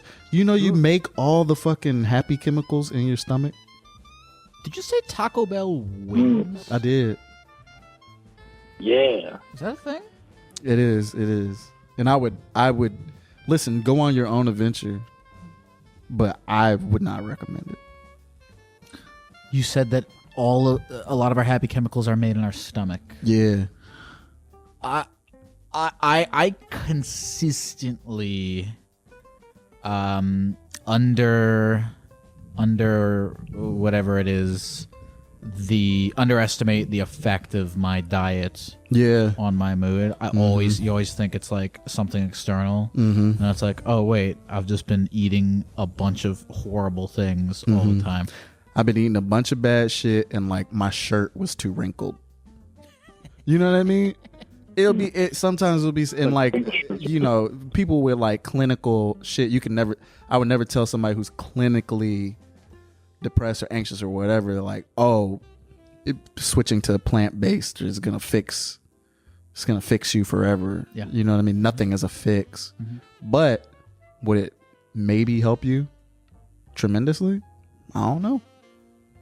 It's worth a shot. It's worth a shot. I tried it out before. It ain't too bad. It's worth a shot. And you won't get cancer.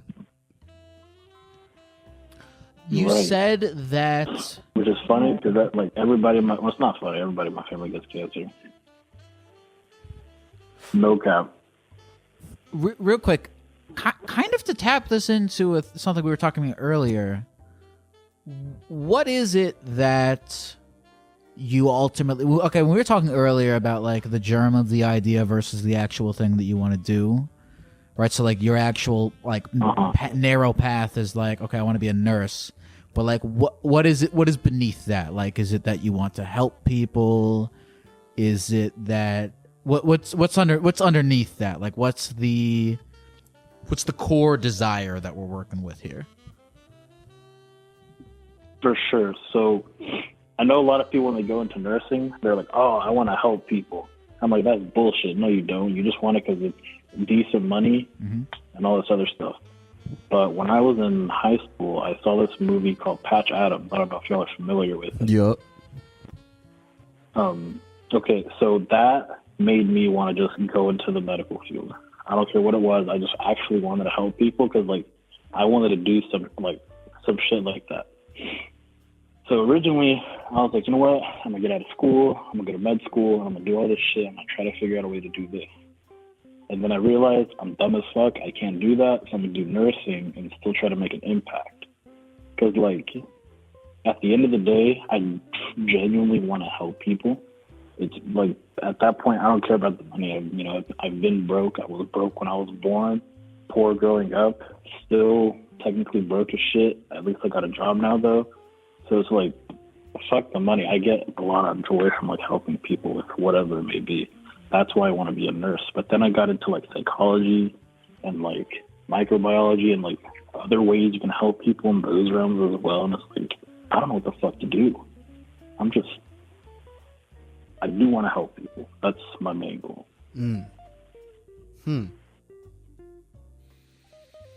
Have you explored just like in maybe a brainstorm exercise or anything like that? Like, because you said you got kicked out of nursing school, and I don't know if that means that you don't want to be a nurse anymore, if you can't be a nurse anymore, but like have you really sat down to like think about all the various ways that would be interesting to you in which you could help people that aren't just and that's where I get stuck, because they're like, I want to do this and that, and then I also want to do this another thing, and then another thing, and then I end up enjoying more stuff. And because like another thing that happened, I started reading a lot when I got kicked out of nursing school, and that got me into like neurology, psychology, microbiology. Then I took a microbiology course, and I was like, whoa, this shit's cool, like learning about virology and immunology and all that other shit. And I was like, there's so many ways I can help people, but I don't know what the fuck to choose. Here's what, and I don't, I'm picking my words carefully, but I do feel like we kind of got on this topic earlier, and I do feel like, once you pick a thing and you go along the road with that thing and figure out what you like about it and what you dislike about it, you can always switch out of that thing. But picking that thing and just going at it with everything that you got, you're gonna figure out how you help people within that world. You know what I'm saying? You might not, a motherfucker might not think, oh, I can help people by going into XYZ, by going into construction. Yes. Yeah. You know what I'm saying? But if you just traveled far enough down the road of being a motherfucker who lays bricks and drills a sidewalk, and then 10 years from then, you don't know where you're going to land. It might not be in construction or whatever, but I think, and I might be wrong. You know what I mean? I'm always wrong. We're always wrong or right sometimes, but I think if you pick something and you just go at it, you'll figure out how to help people with it. Mm-hmm. Mm-hmm. And I think that's like the most human shit is that everybody's like, okay, I got a pencil, a paper clip, clinical depression, I got kicked out of school, and I got a car. How the fuck do I help people with and you think you have nothing because it looks like you ain't got shit. Mm-hmm. But motherfucker, deal with that. Like, go with that and help you. You know what I'm saying? Get smarter, get better. I don't know. What can you do with what you have? What can you do with what the fuck you got right now? Yeah. Like why do you need a fucking fancy nursing degree? Why do you need all the things that society says you need to help people? What can you do? Because you exactly with just that. We all want to help people. If me and Lyle wanted to go, if we wanted to help people right now, outside of talking to y'all and talking to people, we could go outside right now and there's people in tents across the street who are probably like, man, I could really use a new pair of shoes or a sandwich or a tampon. I really hope somebody comes along with a sandwich, a new shirt, or a tampon. You could always help people. Mm-hmm. It's everywhere. It's everywhere. All the time. Mm-hmm. Mm-hmm. Like, go outside right now and just look. Go outside right now, look to your left and your right. Somebody need help. Mm-hmm. Mm-hmm. So is it that you want to start there, or do you want to start with you? And I don't know. Both of those answers seem correct. For sure. No, I absolutely understand. But I'm just a drunk nigga in a fucking gecko costume. What do you think about that? Yeah, no, that definitely puts it in perspective. What do you like? Sort of to kind of like you. I mean, what do you think about that? The fact that you like thinking about ways that you can help people. Definitely true. Cool. Because back when I used to work in the coffee industry, I worked at this shop, and this guy came in, and he was a nurse, but he dropped out, or he quit his nursing job to go to medical school. And before that, when he was in school, he did a lot of work with the homeless population in Dallas. So he was like a manager of a soup kitchen and all this other stuff. And something that happened to him when he was a nurse, he had a patient down him that was homeless, and he was like, if I would have been a doctor, I would have more control over that situation, and I could have probably saved the patient. And that's what made him do that. And that's where I was like, damn, I understand in that to an extent, because like, I want to have the ability to affect people in a certain way. Because like, in another way, like another thing that pushes me towards like the science field and doing shit like that is because like I also hate like misinformation and medical misinformation. Like the past few years have been like blown out of that. Right. And you want to do your part to fight against that. I hate when people prey on people's fear, essentially. And I'm like, you're feeding people's fear with misinformation and delaying them probably getting like proper attention that they need. And that's why I want to like finish school, because I want the credentials to be able to back that information up with whatever I'm doing. Yeah. Does that make sense? That's legit. Well, I think sort of like the thesis of a lot of shit that we've been talking about tonight is that, again, like, it's great that you have these higher, so to speak, desires of like grander ways that you can help people once you're accredited, once you're in X position, once you're in Y position, and that's great to have. Mm-hmm. But simultaneously, don't wait out. Don't be like, I can only do this when I have these credentials. When I get there. Simultaneously aspire to that while being able to live in the moment of, as Zach was saying, doing what you can with what you have. I'm gonna tell you a story. This story is what I would call a parable. It ain't useful in that the fact of like the facts aren't gonna help you figure anything out, but maybe in relating this story, it'll get across what me and Lyle trying to say. So when I was 20, I was 20 or 21. I had just dropped out of art school, right? Me and one of my best friends in the world, Muhammad, were like, shit, we ain't got nothing to do today. Let's do some acid. So we do this acid and we drinking, getting fucked up. It's like 2 a.m., right? We doing all this shit. You know, acid is you up. So we're up at the ass crack of dawn talking, and we're sitting on my porch and we're talking about exactly this. We're talking about how, you know, because when you're on acid, you're all sensitive and shit. We're talking about how, like, man, like the point of life is to help people. The point of life is to help people, and how do you get there?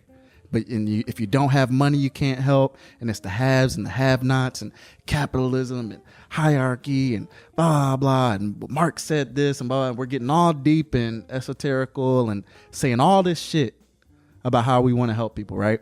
So we like, yo, we hungry. We talking about the same shit in the car. We driving. We get to this intersection, and there's a car blocking the whole fucking intersection. We were riding around Atlanta trying to go to McDonald's to get the breakfast. It's a car blocking the fucking intersection.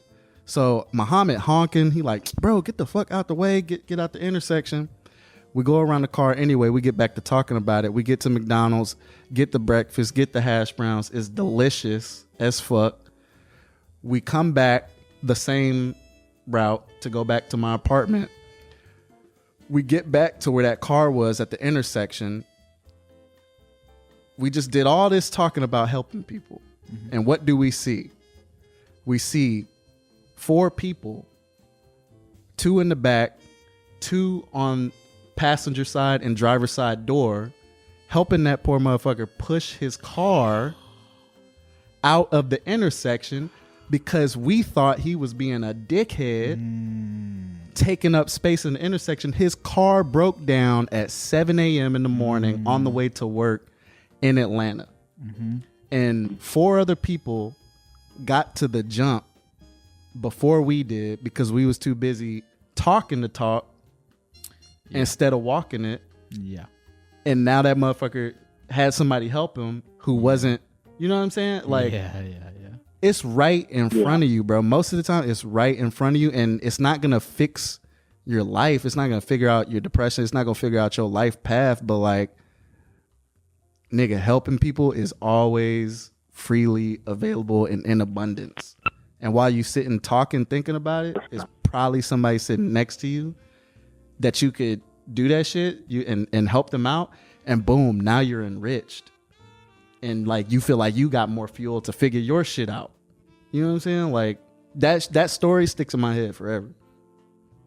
That gives me a lot to think about. I'm like forever, bro. It's because I feel like, I mean, my whole thing is like talking about all this shit, and I'm like, when in my life am I like thinking and talking about helping people, but like there's something right in front of my fucking face that I'm ignoring. It's because it's this veneer that we all got. Mm-hmm. And you gotta like act every day is like, and that's why, you know, I fuck with psychedelics like shrooms and acid, because it tears that veneer down a little bit and you can get to the nitty gritty of what we all trying to say, which is just like, how do I help? Mm-hmm. And that story, bro, that shit, when I tell you we was in the car, we got to that intersection and saw that motherfucker getting helped, and we stayed quiet for the rest of the day. We hung out that whole day. We were both broke, no job. We hung out the rest of that day, and we just sat there. Mm-hmm. And we're like, wow. I'm not superstitious, but that day I felt like God, the universe, or whoever like was like, oh, do you want to talk about helping people? Yeah. Here it is. Here it is. Oh, he missed it. Yeah. And it's like, it's pushing somebody's car off the intersection, like doing the work of fucking, you know, Martin Luther. Is it Martin Luther King? It's something. Right. It's right. It's now. something. It's right something. now. It's something right now. It's something. Whereas we're getting all caught up in like, oh, I'm going to do this big grand thing. I'm going to do that big grand. It's like, what's right in front of your fucking face that you're missing? That's giving me a lot to think about, actually. Bro. Yeah. I still think it, like I'm like we all babies, so you know, you gotta just But I'm drunk, so no. That was a great story. That's given me a lot to think about myself with like the the ways in which I could help that I'm ignoring. Dev, are you still there?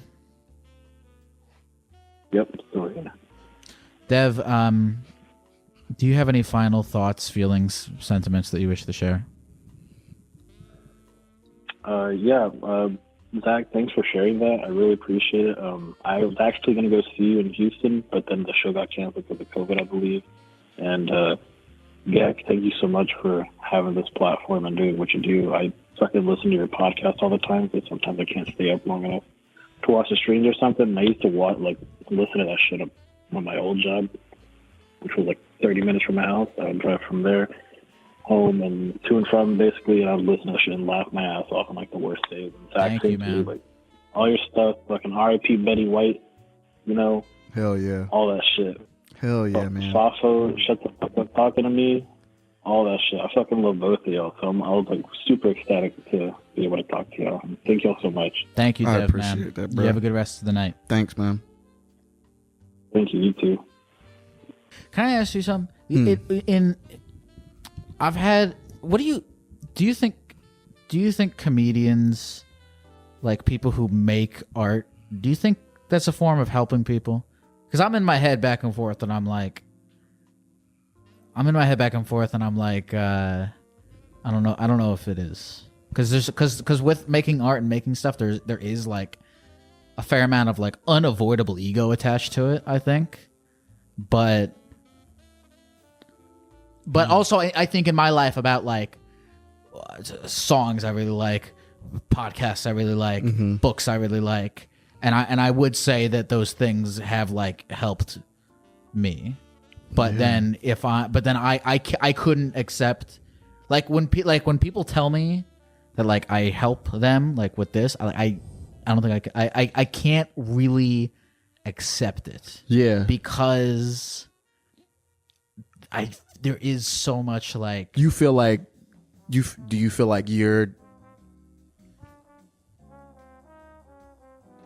getting off too easy if someone says that to you?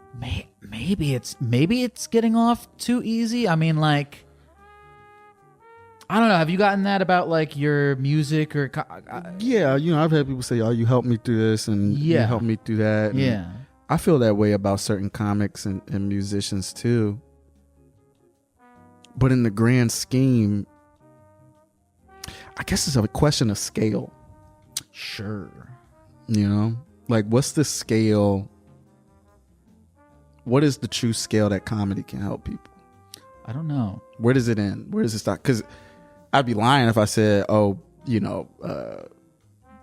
fucking Patrice O'Neal or Martin Lawrence or whoever didn't help me through a time. Yeah. But did they help me find love? Did they help me? They help me get a job? Did they help? What? But then to have helped, does it need to be like some grand fucking thing? Grand thing? Yeah. Can like a 4-minute YouTube video of like some comedian or some song like that made you enjoy those 4 minutes? Can that be a form of help, even though it's not like even though it's not like such a grand, even if it's not a grand thing? Is that sort of what even we were just talking about when like, does it have to be a grand thing? I don't know. Yeah. I don't think it does. I think that's another, you know what I think that is? I think it's another byproduct of where we at right now. Is that we're not even supposed to be talking to each other. Like, you know what I mean? Like, like the internet places so much burden on us, and you get to see so many problems every day, and it overloads your brain. And it's like, I think you should be aware of what's going on. You shouldn't be ignorant. But at a certain point, you got to be like, nigga, I make bread. I'm a baker. Mm-hmm. And here's how I'm going to help people. I'm going to make a focaccia. Yes. And I'm going to make the shit out of that focaccia. Mm-hmm. Or I'm going to deliver the shit out of this pizza or whatever it is. Yeah. Because if all you learned how to do was make bread, I don't know if you should be walking around every day burdening yourself with the world's problems, because niggas need sandwiches, and you're the part of the process that makes. Yeah, you know what I mean. Do what you can with what you have. If you make bread, that's what you have. Do what you can with make the fucking bread. I don't know. Not to be. I don't know. I think about this because now we like. You can't feasibly count on yourself to solve all of the world's problems all the time, but you can pick if you pick and choose. I think to like a tackleable amount of problems, you can do something. You can always do something. What's the longest you've stayed in the suit? Oh, just stayed in the suit? Yeah. You know how you ever get out of the shower mm-hmm. and then you just hang out naked because you don't feel like getting dressed? Mm-hmm. Yeah. I do that with the paint. So when the stream ends, I will sometimes, like if the stream ends at 9, there will be times where I just hang out with the paint on until 1 o'clock in the morning, and then I'll keep it on until like the very end. Just like a little ritual, like keep it. Yeah, but it's not like a ritual. Like I'm not doing it for any reason other than I'm fucking lazy. I feel you. Cause but I will stay in the paint and in the suit for a while. I'll walk around in the pants. I'll just wear the pants. As pants. The pants are very comfortable. The pants are fire. The pants you said this right when you put the suit on. It fits very nice. It fits very nice. And it is very comfortable. Yep. Honestly, the whole lower half, with like a cool ass top, like a blazer. Mm-hmm. Like take this off, nice button up with a blazer. It's a nice fit. It'd be a fit. Yeah. That's some shit that Jonah Hill would wear. Yeah. Lyle? MJ. Zach? Yo. MJ. Hello, it is Lyle. It is Hello. Zach. Hello. How are you? I am doing great, guys. How are you? Feeling pretty fine. Feeling good. Feeling pretty good. Feeling real good. How are you? What's going on? Here, I took you guys off speaker. Is that better? Yeah, you sound great. Yep. Oh, it's awesome. Well, Gek, I've talked to you before, if you remember me, when you were streaming with Money Worms, and I talked to you about my tarantulas. Yes. You called in. I did a stream with my friend, fellow Twitch streamer, Money Worms. Shout out to him. He did a stream a few weeks ago, and you called in to tell us about your pet tarantula. Any updates on the pet tarantula? Well, about like a week after that, my biggest one escaped for about 7 days, and my fiance woke up at around like 4 o'clock to take a piss, and it was right next to the toilet. So I was woken up by blood-curdling screams, and I woke up and I caught my tarantula. And that's the update. I feel like when your fiance moved in with you, they must have known what they were signing up for. They must have known that the tarantulas were part of the deal. So I couldn't have been too shocked if they bought me my first tarantula. Really? So, hey. they started the nightmare. But I do have, I need some advice, but also I wanted to know if you guys would help me name one of my tarantulas. Tell us about them, and then we'll see if a name comes to mind. What's their disposition? Mm-hmm. Well, right now they're an itty-bitty baby, but they are a salmon pink bird eater. So they can get up to 11 inches in like leg span.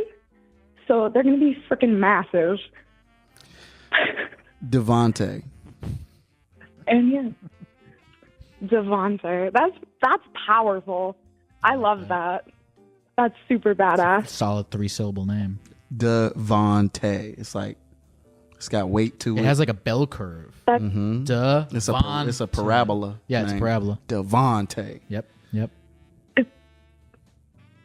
I think Sounds like it would be like a god or like even like a demon king type name. When you said now, do you view this tarantula as a force of evil or a force of good? And be honest with us, okay? Don't answer with how you wish them to be. Answer with how you truly, honestly perceive them to be. Whether you perceive them to be a force of good or a force of evil.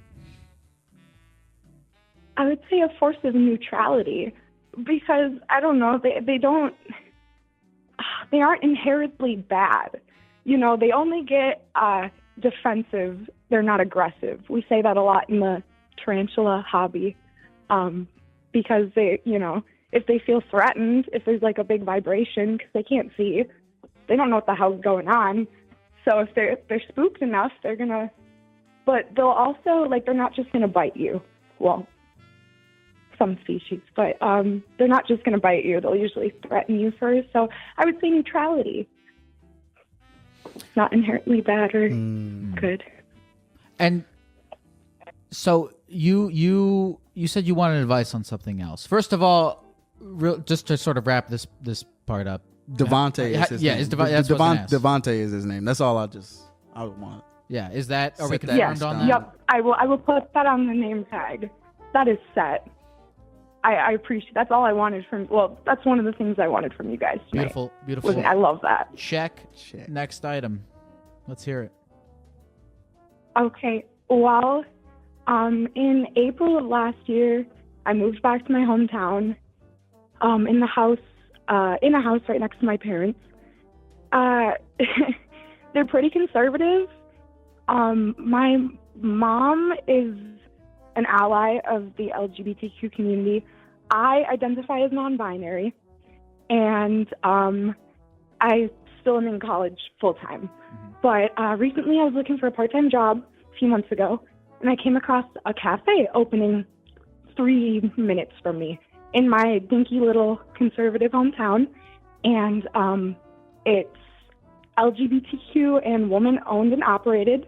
And I love their message. It's like locally sourced, you know, a lot of good stuff. They want to give back to the community, etc. And they really want it to be a safe space for, like, you know, LGBTQ youth and like people, because it's a small community and they want to target not only the community here, but like people from the bigger city next to us. So we are like encouraged, not pressured, but encouraged to have our pronouns on our name tags. And the place isn't open. It opens the 20th. So we just had our first meeting with the staff, and come to find out, one of them is my mom's coworker at their other job. And I had already said my pronouns, and they offered to give me a ride home. So when I got in the car with them, we had a kind of awkward conversation, and it made me like a little uncomfortable. I talked with my boss about it. They were super nice because they know this person too. But now, like, I'm a little anxious to, you know, have my pronouns on my name tag. But I feel like I want to, because, you know, you guys were talking about wanting to, like, do good even in small things, right? Even though it doesn't feel like super monumental, it still does good. Well, I want to inspire kids in my community who, you know, are LGBTQ, who are non-binary like me. I want to show them that it's okay to be confident in yourself, but at the same time, like, if someone tries to be like, oh, there's only two genders, it's just a lot, because this is just my personal identity.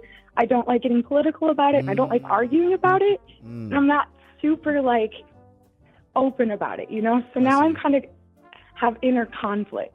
If I should, like, just do it, because my mom, I've tried to talk to her about it before, and she thinks it's just really attention seeking, and pointless, and she doesn't get it, and she says a lot of harmful things.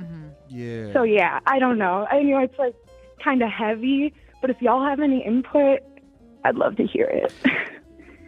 Man, I just apply that to like my own existence and experience as a black man, and like I will never ever tell someone to bend to the will of like respectability. You know what I'm saying? Like, oh well, if you don't do this, it'll make you safer. Well, nigga, tell them to stop making me unsafe. Yeah.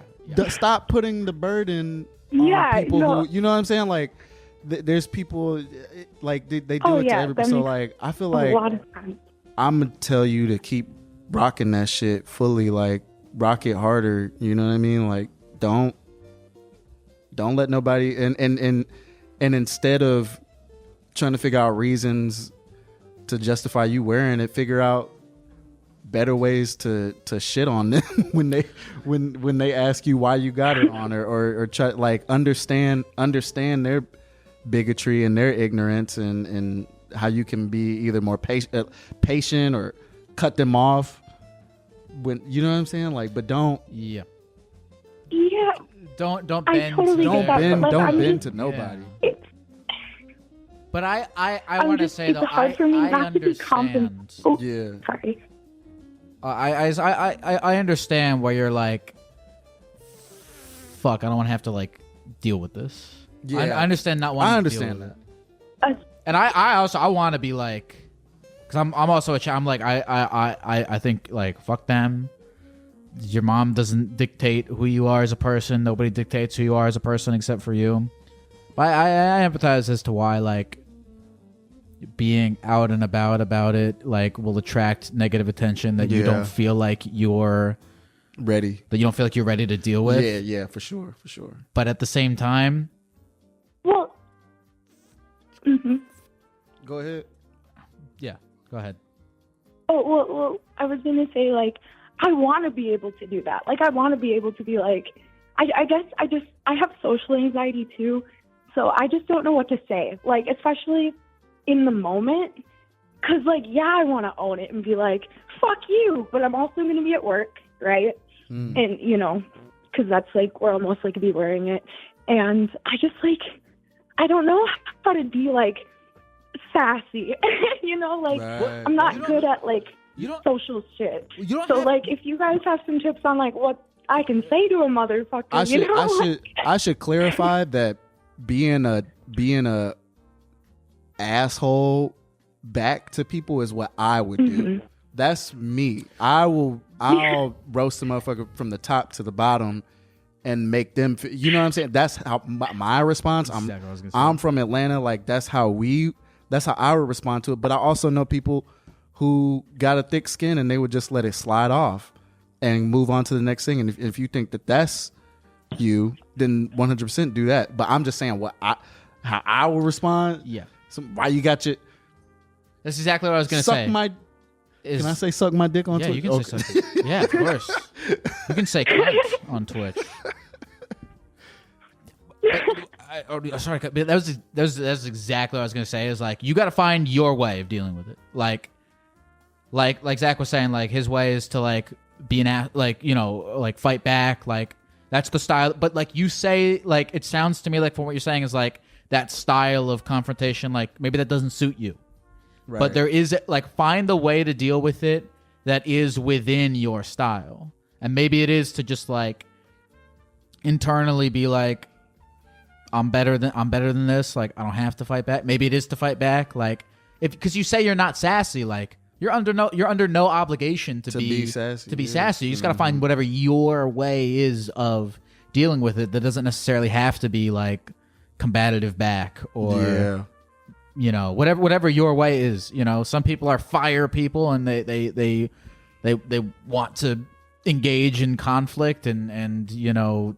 Some people are ice people and they would rather just ignore it, move on, find the peace within themselves to deal with it. And it's up to whatever you are comfortable with, you know? Yeah. Yeah. No, that makes a lot of sense. I didn't really think of it that way.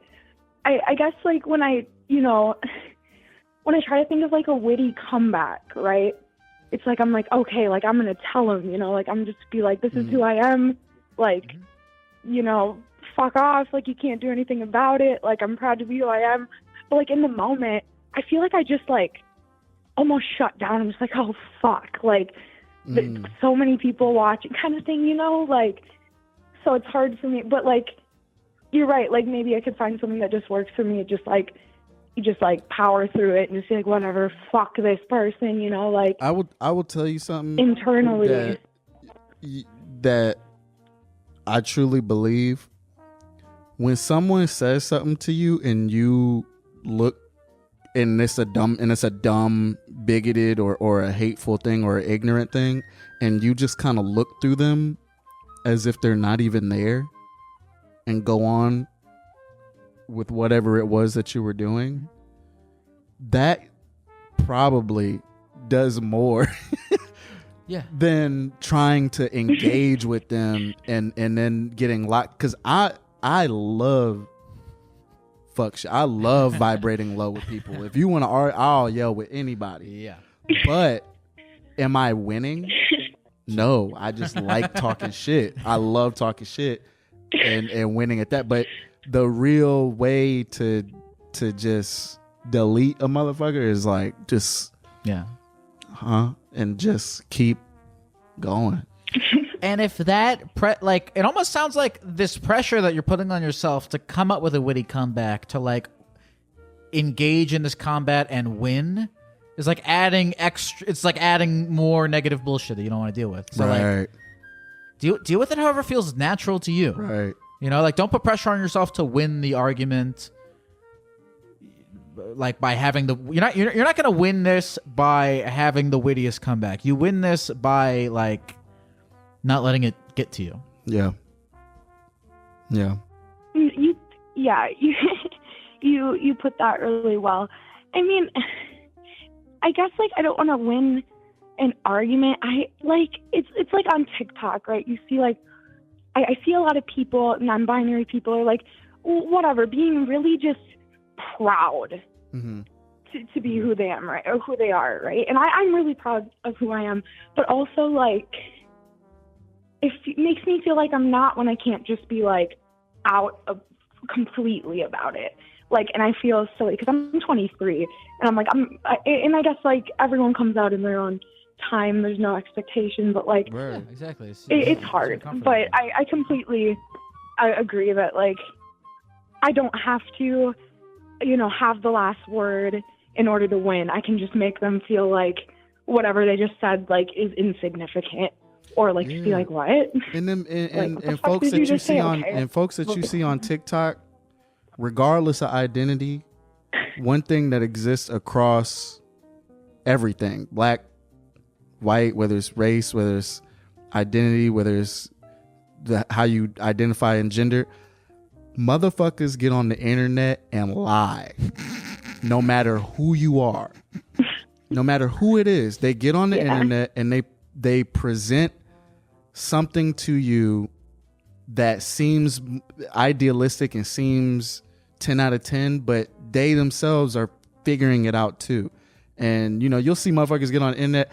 This bitch came into Starbucks today and she said da da da, and then I said da da da, and da da da, and that did not happen. Yeah. Okay. You are not Patrice O'Neal. You're not this fucking. Nobody is this like real time, comedic genius unless you like a black woman from Detroit and you do this every day and you deal with people like that, like. Or you're an Italian from Jersey. Like those are the two motherfuckers in the world that will cut you down at a moment's notice. But these motherfuckers get on the internet and try to make you feel like, oh, well, this how you handle. They're living in a movie reality. You know what I'm saying? You need to handle shit like smooth criminal. Somebody come say some shit to you. Ooh, step out the way. Somebody say some shit. Ooh, nope. Yep. Not. Ooh, nope. Not even dealing with that. That'll make you the coldest motherfucker. Okay, no, that I feel that. I'm gonna take that advice. I'll try just to be like, let it roll off my back, like, yeah, because I guess it doesn't matter in the bigger picture. Like, there's nothing. I don't know. I guess there's like the worst, I guess, that I can conceive happening is just some fucking asshole coming in and, you know, saying a bunch of shit and then getting kicked out. But like, and I guess the other part was just like the possibility of it happening seems so tiresome. Like, I don't want to have to fucking deal with it too, you know? And it sucks because like I can kind of hide that and just like present feminine and, you know, just like, but then I have to deal with consistently being called and viewed as something I'm not, when I can just be like, hey. So I should just do, you know, what makes me happy, even if it's a harder choice, I guess. MJ, just like like final sort of like I think sentiment is like do it. Be proud on your own timeline. You know, like if you feel like you're not ready to deal, like if you're anticipating what you might have to deal with and you feel like you're not ready to deal with it, that's fine. You know. Yeah. Go at your own timeline. But when you are ready, don't feel like you have to deal with it in any particular way other than the way that feels right for you. Facts. I really appreciate that. Facts. I do. Any other thoughts, feelings, or sentiments that you wish to share before we go, MJ? No, but I really do appreciate y'all. And yeah, hey. Thank you so much I'll do for a lot calling, of thinking MJ. on that. Good luck to you in whatever you choose to do. Good luck. Thank you so much. Y'all have a great night. You as well, MJ. You too. Devontae is such a good name for a tarantula. That was a good name. And like, I don't know where it came from. It just entered like a needle hit my brain. It was like, was it did you cycle through anything else besides Devontae? That was the first one? Yeah. It's pretty good. And now you ever do something for somebody and you like, I wish I kept it. I should have got for me. A tarantula named it Devontae. And I didn't even know I wanted a tarantula named Devontae. And now I'm sitting here like, fuck. You think anyone ever comes up with the name and then the animal and then the animal? They're like, man, I really love the name Trevor. What does it fit? What animal does parakeet. That? A parakeet. Bearded dragon. Yeah. Bearded dragon named Trevor goes crazy. I actually fuck with the bearded dragon named Trevor. That fits. We're in a similar family to bearded dragons, I think. The geckos. Yeah. Bearded dragons are a little bit more. They're a little bit more. They're higher on the food chain than the geckos. Fuck your ass up. They will fuck your ass up. I feel like they could pop a tire just standing in the road. People send me anytime there's like a lizardy meme circulating around the internet, people will send it to me. There's something about a bearded dragon. People were sending it to me, and I'm like, do I identify with this? Because I'm a gecko. Right. Hello, is this Leopold? This is Leopold. Leopold, how are you? I don't know, Gecko. It's pretty late. How are you? I'm doing pretty good. It's also it's relatively late where I am. I'm very happy to be on West Coast time because beforehand, let's see, it would be midnight back when I was streaming on the East Coast. I'm, yes, as Zach said, feeling very loosey-goosey. Feeling good up in the sky. Yeah, been vibing a bit, you know? Yeah, it's a huge vibe for sure, for sure. Leopold. Yeah, bro, what's going on? Leopold, how can we get you today? Well, I got a pretty interesting dilemma on my hands here. I don't know if the call screener had some kind of rate up there, but got an interesting roommate etiquette problem that I could use some advice on. Oh, beautiful. Zach would love to listen to this inquiry while I go take a pee and return back very shortly. Yep. All right. Yeah. Happy streams. Yeah, man, hit me. What's going on? All right. So I tend to take some of the loudest poops you've ever heard in your life. And I'm worried that I'm being a bad roommate because, dude, at this point, they're just so loud. And I'm wondering if it's rude.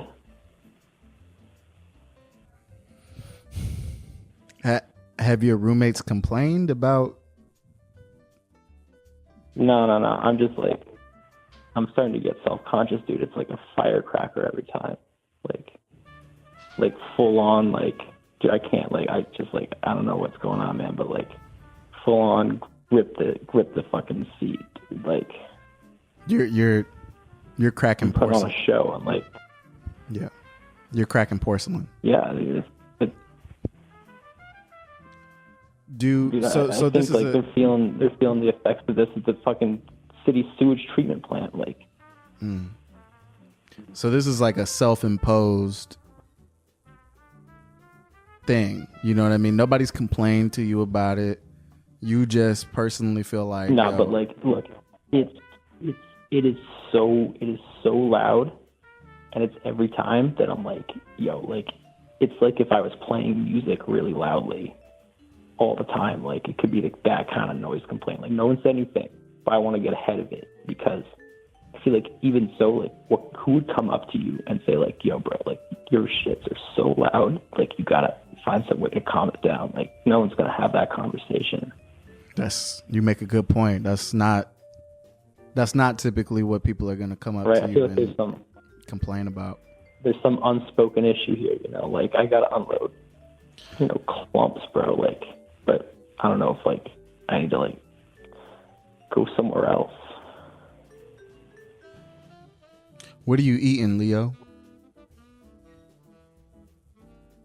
I feel like I tend to think that I have a pretty decent diet. I don't know, man. It's probably just, like, I think I gotta limit the stress in my life, you know, like, gut-mind connection. You think it's a stress thing? Yeah, you know, I don't know if you've ever experienced this, but you get, like, really anxious, whatever, like, your stomach starts to turn upside down. You just, like, you know, you sit down on the throne and just, you know, it's like a symphony.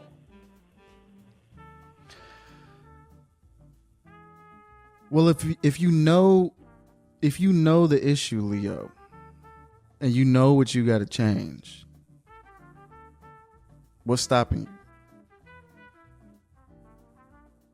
Right, but, like, we're getting at, like if the solution is like managing stress and anxiety, like, that's like a lifelong activity here, right? But, like, we're talking about, like, I need to keep this house in order, right? And, like, I can't just keep, like, every time I go to the bathroom, just, like, fearing and, like, you know, like, just right. I don't know, man. Like, it's just the dilemma is, you know, a long-term problem. We got a short-term problem with a long-term fix. 100% took the words out of my mouth.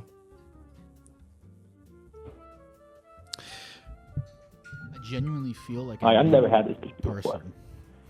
You feel good? Yeah, I feel amazing after taking that pee. Can't believe we did 2 pees. They were quick too. They were. Leo thinks that his boo-boo is too loud.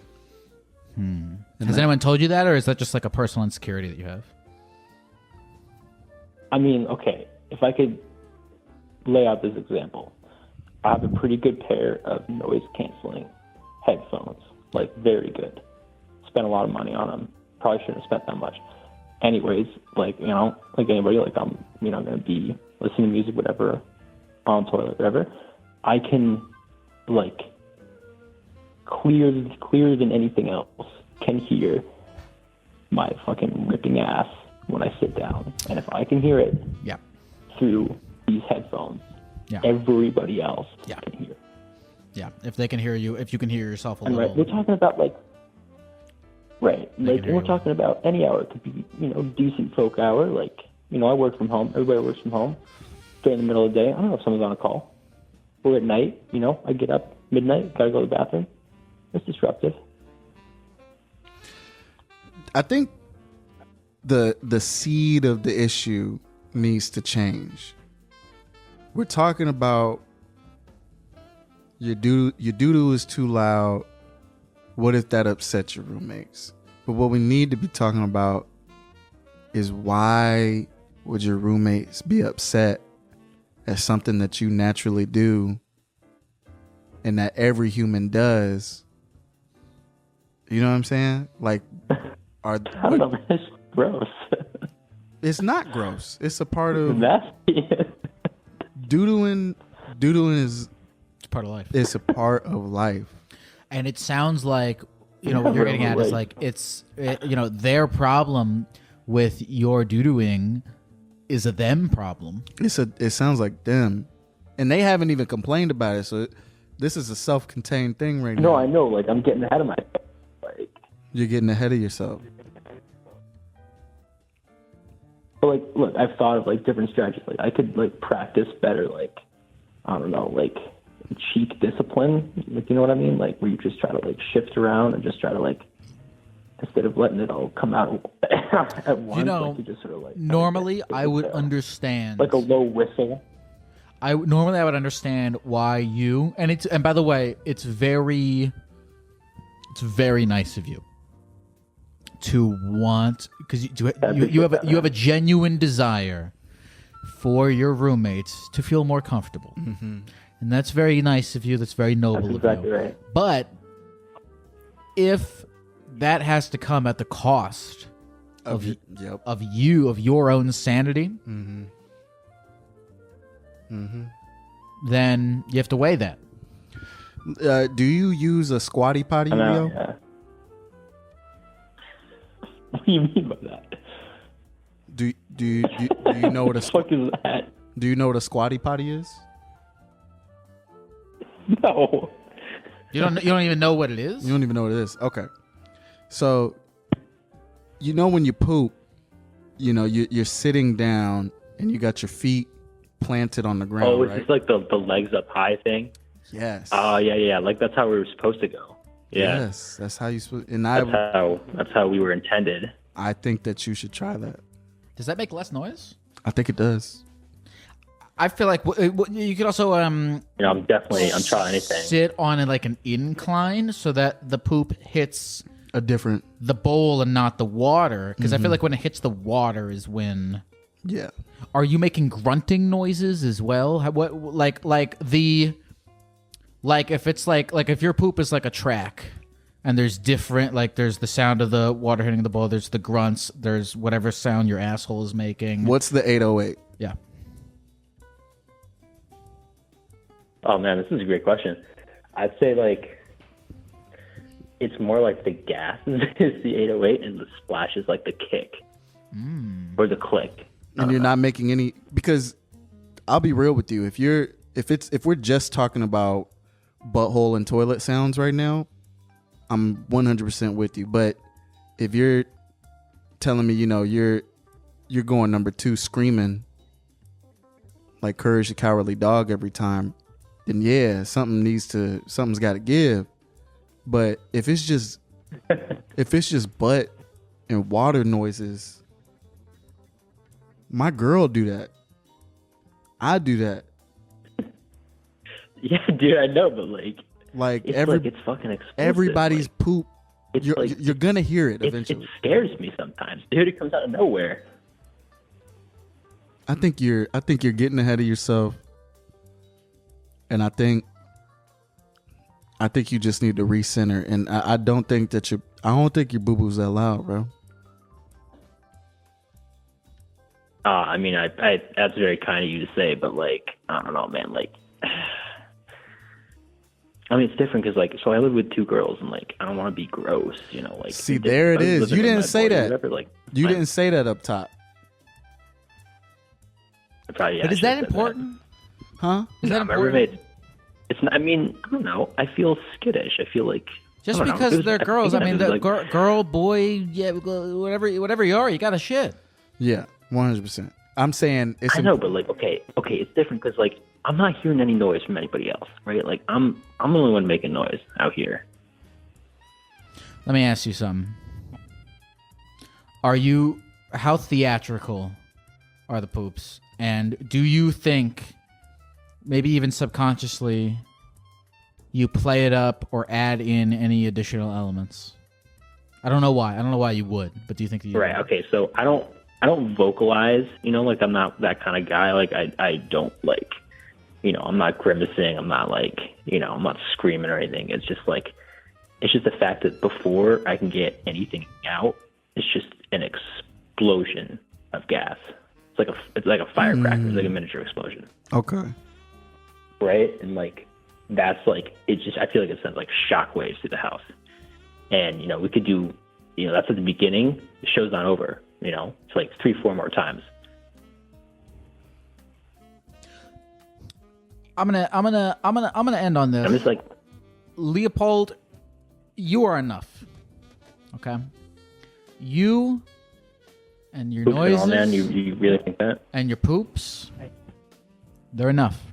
And you do not have to change I really appreciate that, who man. you are to appease other people. Yeah. And some would say, I would say, if I came and I hung out for a night at your house and your two roommates said back to back, I got to go to the bathroom, and I didn't hear anything from the first one. Second one goes, I got to go to the bathroom, and I didn't hear anything. And then you go, I got to go to the bathroom, and it sounded like fucking Batman Begins in there. I'm going to go, shit, I know who runs this fucking house. Yep. That's what I'm going to think. Never thought about it like that. That's who runs the fucking house, because they went in there. Yeah, I didn't know it was. And they kept it quiet. They put on the water. They put on all this. They tried to keep it quiet. And that motherfucker went in there and just let it sing. That guy's got confidence. Yeah, dude. That guy's got confidence. It's like a performance. And if there is ever any other roommate issues, like, who left the dishes, who is refilling the Brita filter, this man is confident. Model roommate. This man will win any Everything confrontation. So it sets a good tone for the relationship in general. I completely agree with that. Let it go. Just let it go. Yeah. All right. I appreciate that. I'll make it a lot more comfortable than just, go about my business every day. Just, I don't know. Just not worrying about that. It'd be nice. Thank you so much for calling, Leo. Mm-hmm. Yeah. Thanks, guys. Have a good night.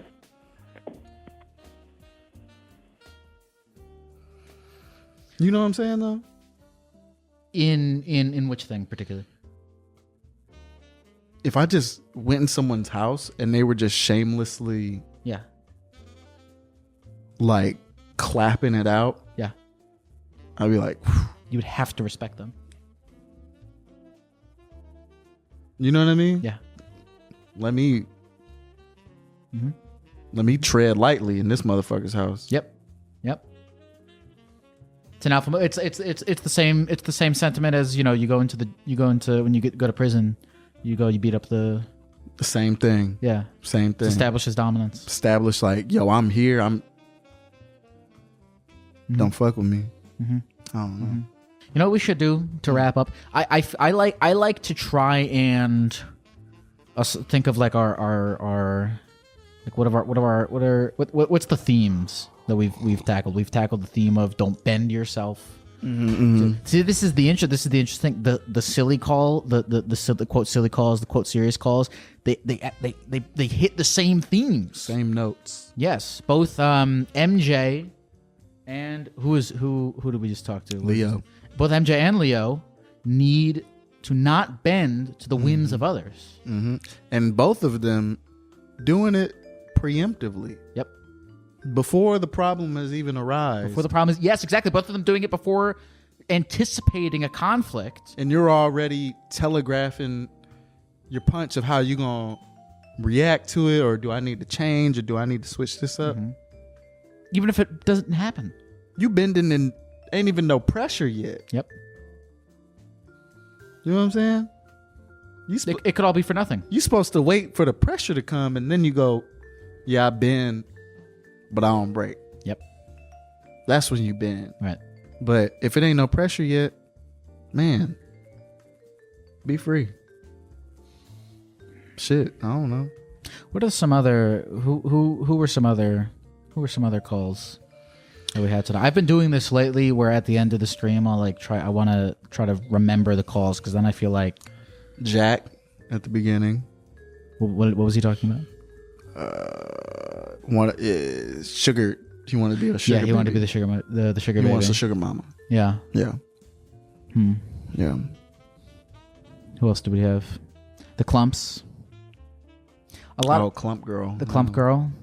Also another person who is trying not to bend to other other people. Yeah. Yeah. Say again? Oh, porno guy. The Pornhub guy. Another guy. Preemptively. Yeah. But yes, a big theme of people preemptively anticipating situations that they will have to deal with, which of course everyone does, except for wild animals who exist purely in the moment to shit, fuck, eat, and drink things. And be comfortable. Yeah, they're probably like wild deer. A wild deer is probably way happier than any human being. Dog, hands down. They live in the moment because they physically cannot anticipate any future anxiety. They're not thinking about how they're gonna get eaten by a fucking zebra. It's like the deeper we get in this internet shit, man, the more problems you invent than just actually exist. Yeah. Like everybody we all do it. Mm-hmm. You know? Mm-hmm. So we all just need to stop and slow down and be like, what's right here, right now? Yep. Is somebody looking at my name tag right now? Yep. With my pronouns? Yep. No? Shit. Can I help people right now with what I have? Do I need to wait and anticipate for the future to be able to do that? You can do it right now. Do it right now. Shit heavy.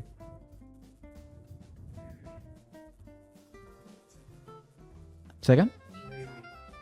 The Navy. Oh yeah, the Navy girl. I wonder if that fits into the theme somehow. She's like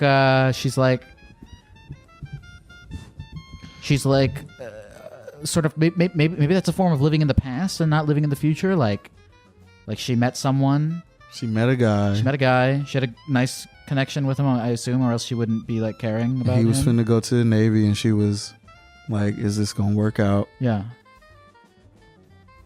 But she's not. That's another thing of not living in the present. Like, but you're in college. You're in Utah now. What's going on around you, and not like with this guy. Like, who are the people directly in front of you? He's somewhere in the fucking. He's in Japan. He ain't even there. He just at some coordinates. Yeah, yeah. In the ocean. He's not even at a place. He's at numbers. He's in the ocean. Yeah. At numbers. Yeah. Leave him alone. Live in Utah. Don't live at longitude, latitude 69. Don't do it. Whatever it is. Yeah. Don't put yourself through that. Ain't no internet out there. Zach Fox, this was a phenomenal 3.5 hours. It was a pleasure. Like we went everywhere. Thank you so much, dog, for being here. This was great. Fuck yeah. I'm so glad you did this. I'm so glad you came. 3/4 of a beer. I'm 3 in. I'm not slurring. And I'm not sleeping. How drunk do you feel right now? I'm just glad I'm not getting your channel banned. Because we established early on what the limit was. I think when it comes to like saying stuff, it's hard to get banned. It's more like you get banned for like doing things or showing things. Balls. Yeah. Like if your balls is out. And also, like, you can say cunt. You can't say you can't say bad. You can't say racial slurs. Oh yeah. I think. But other than that, I think you can say anything pretty much. That's beautiful. I just saw shit fuck cunt in the shit fuck cunt. Can we get a shit fuck cunt in the chat, please?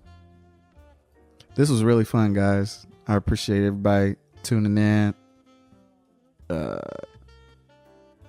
Anything you wanna plug once more? Before I should reestablish the plug, please. Sold out tour coming up February 9th through February 25th. It's like 7, 9 something dates. I'll see y'all in Atlanta. What's the website? Thisnigga.org. If there's some tickets left, get them. If you can get them, congratulations. Now I'll be on tour with Freddie Gibbs, Red Veil, and Mike and May. Make sure y'all check out Abbott Elementary for your boy, starring Quinta Brunson on ABC. And make extra sure that you watch Bust Down. I cannot tell you the date yet, I don't think, but it's coming in March. It'll be on Peacock, starring Jack Knight, Sam J, Langston Kermit, and Chris Redd. Beautiful. It'll be a beautiful show. It's going to be super hilarious, and it's going to be for all the stupid idiots like us, and you're all going to love it. So make sure you check that shit out. And yeah, that's it. And check out Zack's album, Shut the Fuck Up Talking to Me. Yeah, Shut the Fuck Up Talking to Me. It's streaming everywhere. Check out the song Fafo. Check out Fafo. And yeah, follow me. I don't know. Live life, man. Live life. Slow down. Be in the moment. Eat pussy. Do what you gotta do. Do what you gotta do.